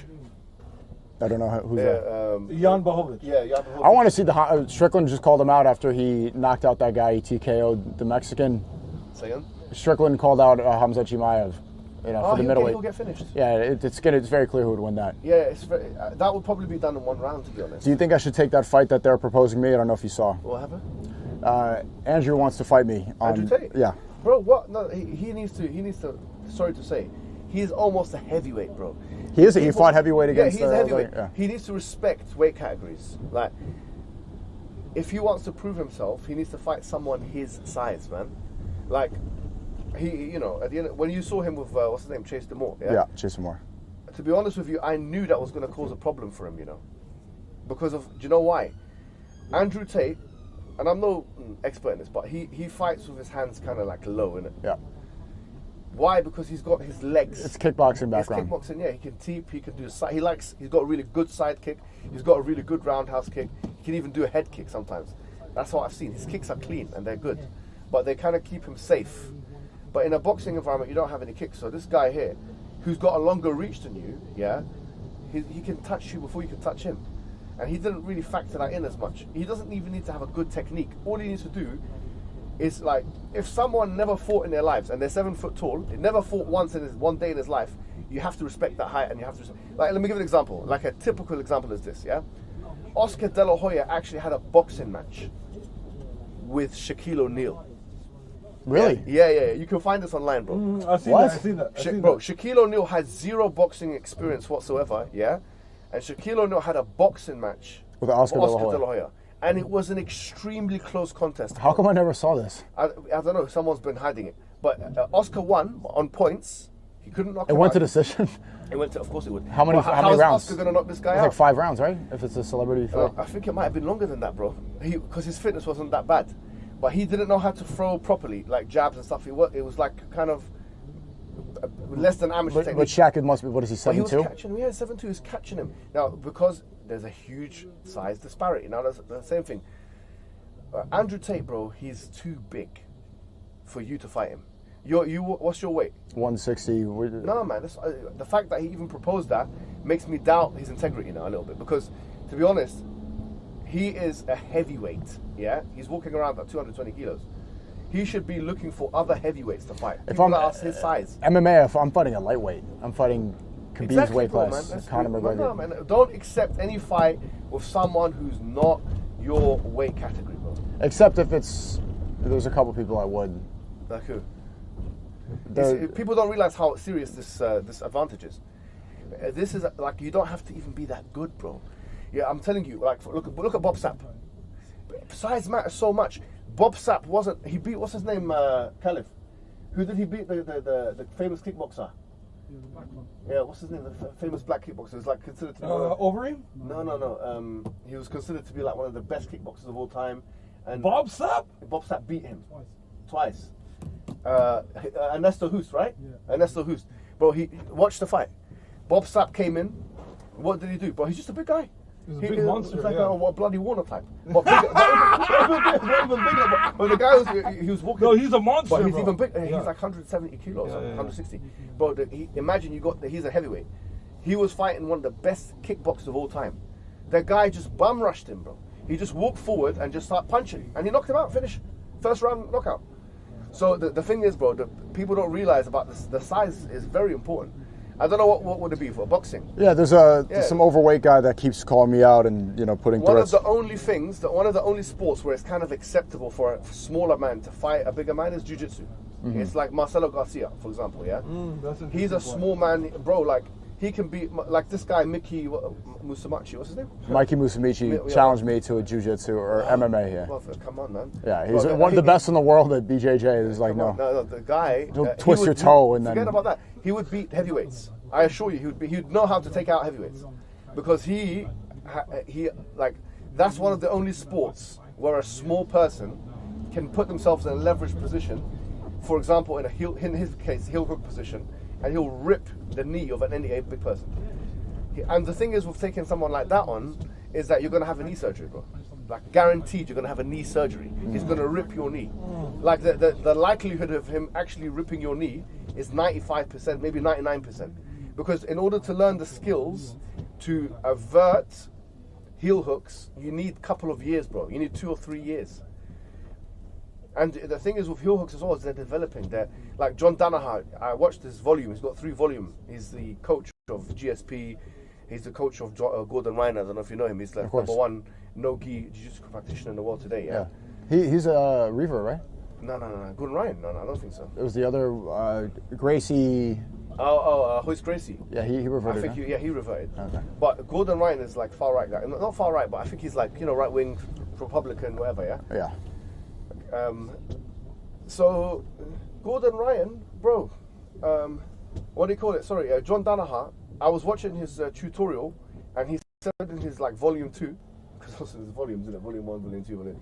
Volume 2 was like, yeah, the old philosophy is this, and 10 years ago, heel hooks were like this. Now we've changed it, and this is the new philosophy. So this is, jiu-jitsu is such a rapid sport, especially with heel hooks, that they're changing the defenses almost 180 degrees from what it used to be to what it is. So now before, like the traditional defense of a heel hook would be to go that way, essentially to go counter where the heel hook is. Now it's to slip in. Most of them are slipping in, go in line with it. So all of this stuff is developing really rapidly. And bro, like in terms of injuries that you can get, jiu-jitsu might be the worst, because like I said, if you get a knee injury, you'd need to do like, I've had surgeries on my knee. Yeah? I've had 2 surgeries on my knee. To give you an example I've had 2 surgeries on my knee. Not ideal. You had him sitting down in the restaurant. I had meniscus surgery. And I didn't have him sitting down anywhere. A grown man. One is still mad he has to sit down on the floor. So, like, it's for you to learn this stuff, man, and then it takes time. It's like learning a language. Wallahi, it's like at that level of learning a language. Aiden Ross, the Jew streamer I was telling you about earlier, he said yesterday that he wants me to go to Dagestan with him this summer. Oh, really? Ali Abdulaziz said that I'm welcome to come. Amazing. With Habib Islam. What do you think I should focus on while I'm there for 2-3 years, Dagestan? Well, what you should focus on, look, like I said, I want to make this point very clear, yeah? There's a difference between MMA wrestling and freestyle wrestling, yeah? So freestyle wrestling is the kind of wrestling, or folk style wrestling, is the kind of wrestling that people do, open mat, or they do in the Olympics in the case of freestyle wrestling. Sambo is like that. Then that Sambo is common in Dagestan. Sambo is more practical to the MMA environment. MMA is hybridization. MMA is the ultimate way to fight another human being, because you can do whatever you want, essentially, without like eye gouging and hitting the testicles, etc. But you can do what you want. The point with freestyle wrestling, bro, is that it sometimes does translate very well into MMA, and sometimes it doesn't as much. Ratio-wise, people that had a folk style wrestling background did better than people with a freestyle wrestling background in MMA, because they hybridized earlier. So if you went to Dagestan, the best thing to do would be to learn MMA wrestling. Because in terms of striking, you can get that in America, bro. In terms of wrestling, you can get that in America. America's got the best wrestling in the world. Let's just call a spade a spade. Jake Shields invented a hybrid called American Jiu-Jitsu. Yeah. I think he has that tattooed on him, yeah. That's it, that's it. Yeah, that's what it's, not just him. I think the person who started that was a guy called Keenan Cornelius. Right. Speaking of fighting, by the way, Shout out to Jake Shields. You know Farid Basharat? He's in the UFC. Farid, yeah, he They're just gave his salams to the group. Oh, mashallah. But yeah, so if you went to Dagestan, just tell them I want to focus a lot on MMA wrestling, because MMA wrestling includes like on the fence. It includes like in the how to combine it with strikes. That's why you'll find people getting taken down, bro. They're gold medalists in wrestling, but they're getting taken down. Like Glover Teixeira, he's not a wrestler. He's I can't remember who. That's Pereira's coach, right? Nah. Oh yeah, he is. He's one of his like teammates / coaches. Yeah. He took down the gold medalist. I can't remember who it was, but he took him down because MMA wrestling is a bit different. I can stand up in here. So that's what I would do if I went there. They're the best in the world at that, bro. And like their controls and stuff on the wall in the morning and that stuff they're really good.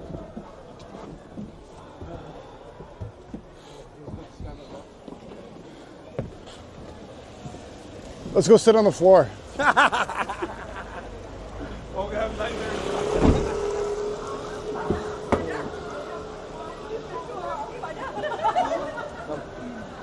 Is it this way or that way? Hey, you know when the car honked at me? I just thought about the scene in Hellboy. You know when Hellboy, he smashes the car like, he's causing traffic, he just smashes the car? Why don't you do it? It's Ramadan, brother. Walk in front. Walk in front.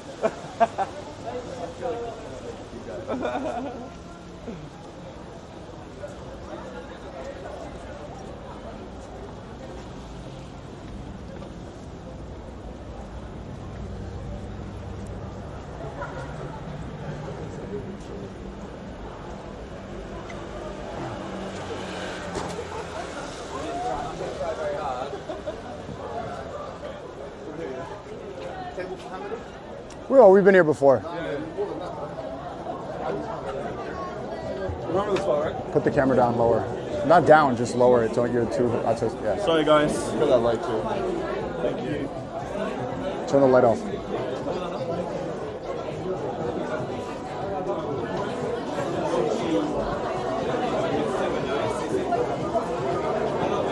This is where you're making the Indian jokes. Remember that? Yeah. Everything. Sit down. Yeah, can I say something? How many people? Hi, do you guys have a table for 6? Yeah, we're all together, yeah. How long do you think? Like 5 minutes left? What's the bit rate?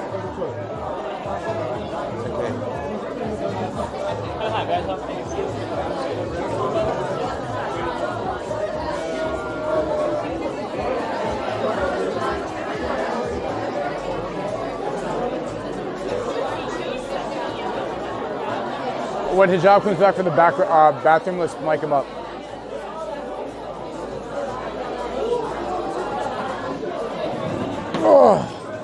How do you want to sit?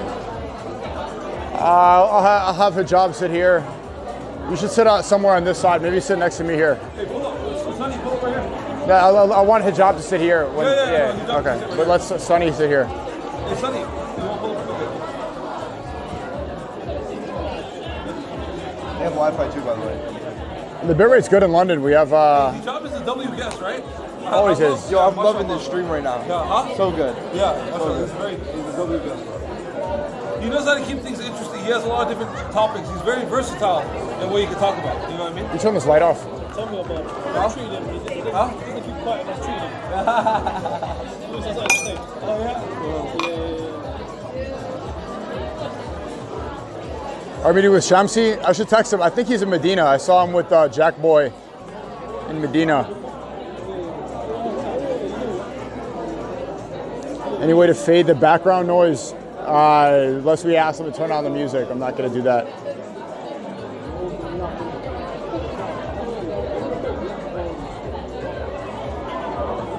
Spark on kick, yes or no?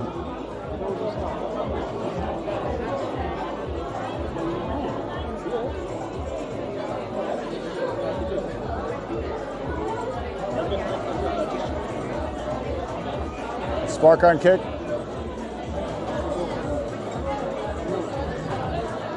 Are you going to Medina? I think so.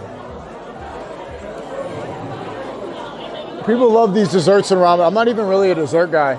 Neither am I. I don't really like sweets like that. Yes, spark on kick. You seem like you don't eat cake at birthday parties. I don't. I'll take a bite. That's pretty much it. It was a really interesting stream though. I was fully locked in that entire conversation. Good.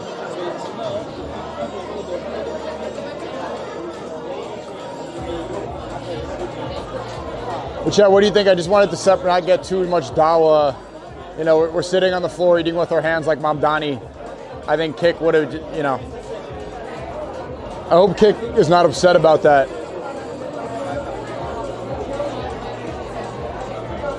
No point now. Yeah, money. It's different cultures though at the end of the day. Like that's not Islam to sit on the floor.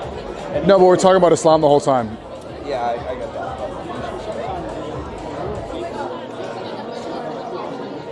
Yeah, I'm not really a sweets guy, are you? I'm everything. Am I putting this on? Yeah. I feel bad. We keep miking and re-miking you the whole night. You can. Let's get some caffeine as well. I'm 6'3", chat. Elf for not playing Arrivals. I haven't slept much at all since I've been back in London.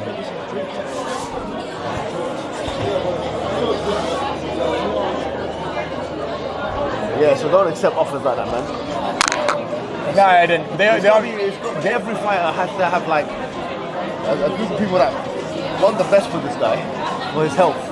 Guess how much they offered me to take the fight? How much? Guess. 1 million. Yeah. Spot on. How'd you guess that? That was good. Because it's like exactly how much they would get. You can get so many other fights with people your size and weight, but it's not fair. What do you think, Caleb? Andrew Tate wants to fight him, boy. He's a heavyweight. It's a disgrace, man, isn't it? Yeah. It doesn't make any sense. People are saying that. It doesn't make any sense. I haven't even had a fight before. I've never had an amateur bout. How much do you weigh? How much do you weigh? I weigh, I don't know it in kilo, but I weigh 163. Have you put like a selection of different like desserts on them? It's because people saw me fight Strickland, and he was probably weighed 230 when I fought him. It's a random selection. Yeah, but what you think is the best? Okay? Unless someone... Sweet taste? Ask the guy, do you have anything in mind? Anything, just put a selection. Just like, the ones that are the best sellers, the good ones. Best sellers, good ones. Like, we'll put like a couple waters, sparkling water or something. Can I have a coffee? No, don't worry, we'll have it. How are you? What are you saying? You good? Hey, look, he knows you are, yeah? So he's going to give you a top-notch service now. That's crazy. So just Spanish latte and some kids. Yeah, man, you decide which one's good. Same as him, yeah. Spanish latte. Is that what you're getting? Spanish latte? Yeah, just to enjoy yourself. Do you mind? Can you guys switch seats? Thank you very much. Thank you. Good to see you. Put like 4 or 5 pieces on the table. Just put it on, we'll take it on, whatever. Thank you very much, my friend, yeah? Good job, bro. Keep up. Thank you. That's right. It doesn't feel like it's been 2 years since we've been here. What were you saying about the fight? Yeah, 1 million, bro. No, wallahi, I'm actually surprised he wants to fight a lightweight. Do you know how bad that is? It's so bad. I can't even express how bad that is. That's bad. Well, you can understand the personal reasons why. I don't want to fight him. I don't actually. I feel sorry for him. Wallahi. MMA. I would love to watch it. No. That's your friend. Yeah, I wouldn't fight. I don't even fight Muslims. I have a thing I don't fight Muslims. I can fight. Yeah, I'm not gonna say I'll fight his brother, but yeah, I don't want to do that. I've got my own fight that I'm looking forward to, and whatever. But I'm saying that like it's got to be someone. It's actually an unwritten rule that if you're trying to fight someone not in your weight category, height doesn't matter. There's no height category. What weight category, bro? So like if I went and called out a lightweight, bro, I would be humiliated online for that. Do you remember the one you had to explain tautology where he said who made 1 + 1 or 1 = 3? Yeah. Remember that? Fresh. I want to. Anyway, yeah, he probably weighs 220, 2 something. Called me out. I accepted and ran away. No, bro. But that's a fight I would 100% do. If you want to fight, but how much do you walk around that?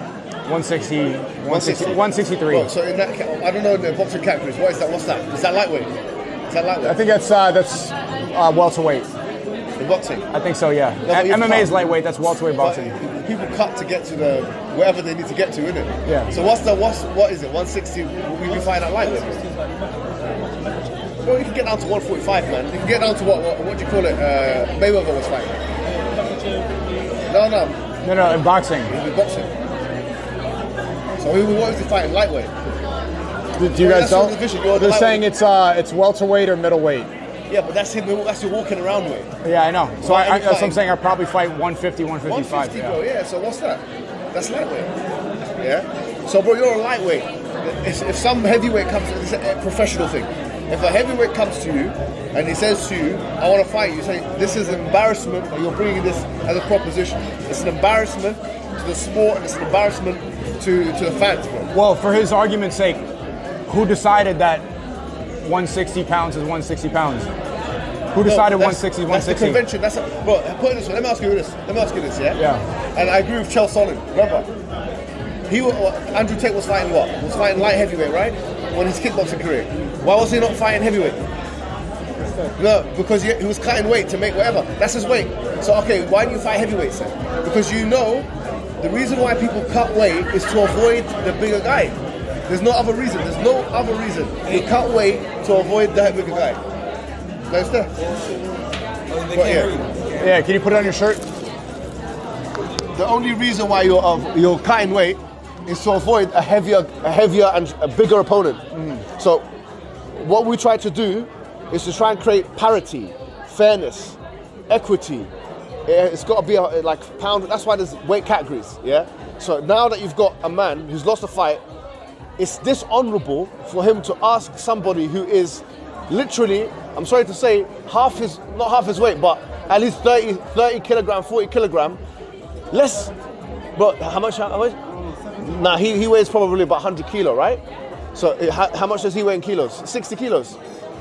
He goes down to 60. 155 is like, what is that? Bro, it's almost double the weight. Well, let's analyze what do you think the reasons are why he would want to do that fight? He wants to win because he just lost. But he wants like so everyone knows if a heavyweight fights a lightweight, yeah, then the heavyweight's going to win. It doesn't even matter what is. Wallah, like a heavyweight amateur will finish a professional. Knock him out, finish. Like I said to you, the ultimate evidence of that. Look at this. Okay. Oscar De La Hoya was a lightweight. It was your weight. He was fighting at your weight category, yeah? He was the same Oscar De La Hoya that fought, what's his name? Floyd Mayweather lost in a close fight. Bro, he went against Shaquille O'Neal, who didn't know how to box. That's an example of a heavyweight versus a lightweight. And Shaquille O'Neal won rounds, bro. That shows you bro, imagine someone who's born and bred in the sport of boxing. Someone who, this is their sport, bro. When you're a kid, you're 6, 7 years old, you're learning boxing. Was that on purpose? No, honestly, it wasn't. You're 6, 7 years old, whatever, 6, 7, and you're learning boxing at that age, and now it's all you know. You've never went to school. Maybe you've been to school, but you didn't do too many things there. You didn't pursue education, whatever. And then you fight a guy he doesn't know how to box. He just learned how. Very good. He just learned how to box, yeah? And then that guy who just learned how to box is giving you a hard time. It shows you the extent to which size matters, bro. Everybody knows that. Size matters. So if you're going to fight somebody... No, but not with boxing. Not with boxing, is not like the debate is not there. The debate is more like, as I said, jiu-jitsu, accepted. Boxing, bro, no, man. It's for Andrew Tate to be saying that. I'm actually, I'm surprised by that. He should fight someone his own size, bro. What was your perception of that situation, like the events leading up to that potential fight? I didn't know what happened. This thing. Yeah, I don't think you guys should have played that song or whatever, because it's just going to cause a lot of headache. And obviously Hitler's a bad man, isn't it? Yeah, but again, niggas weren't hiling Hitler. It's a ridiculous. Yeah, it's satirical. But I think that the way that Andrew Tate dealt with it after, well, choose your brand, innit? They go on PBD's show and apologize and this and that. I hate it. I don't like the way he's moving at the moment, Who's that? Andrew Tate. I'll forget him, man. Get the hell out of here, man. Listen, the 2 top G's are here. We don't need Andrew Tate, bro. No, we don't need you, bro. Nobody needs you. The top G's here. In his fighting career, he needs a solid win from a heavyweight, or a light heavyweight. After all, out of everywhere, he's a fight a light heavyweight. Tech companies in Israel, in the entire globe. Tech teams in Israel. The entire globe. Don't forget the girlfriend. Bro, you could have gone to India. Even your girlfriend. Is there no woman left? There's not enough women out there. You gotta go to... They gave, A+. They gave him a Zionist wife. A Mossad honeypot. Bro, you know A+. Erica Kirk. No, you know A+. A+? You know A+. No. His name is A+. You know that David Wood's friend A+. No. The apostate. They gave him a Zionist. He has like a donkey face. He has a donkey like face.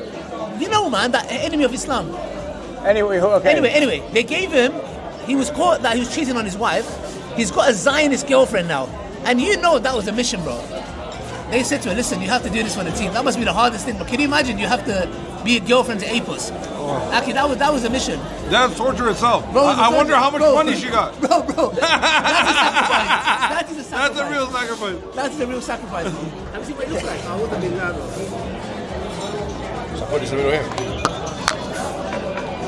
No, I think clipping on is good. Clipping it on is good. Yeah, so don't take to a fight like that, man. No. Okay, what's that? Nah, leave it aside. Oh, downstairs too. Nah, it's the same one.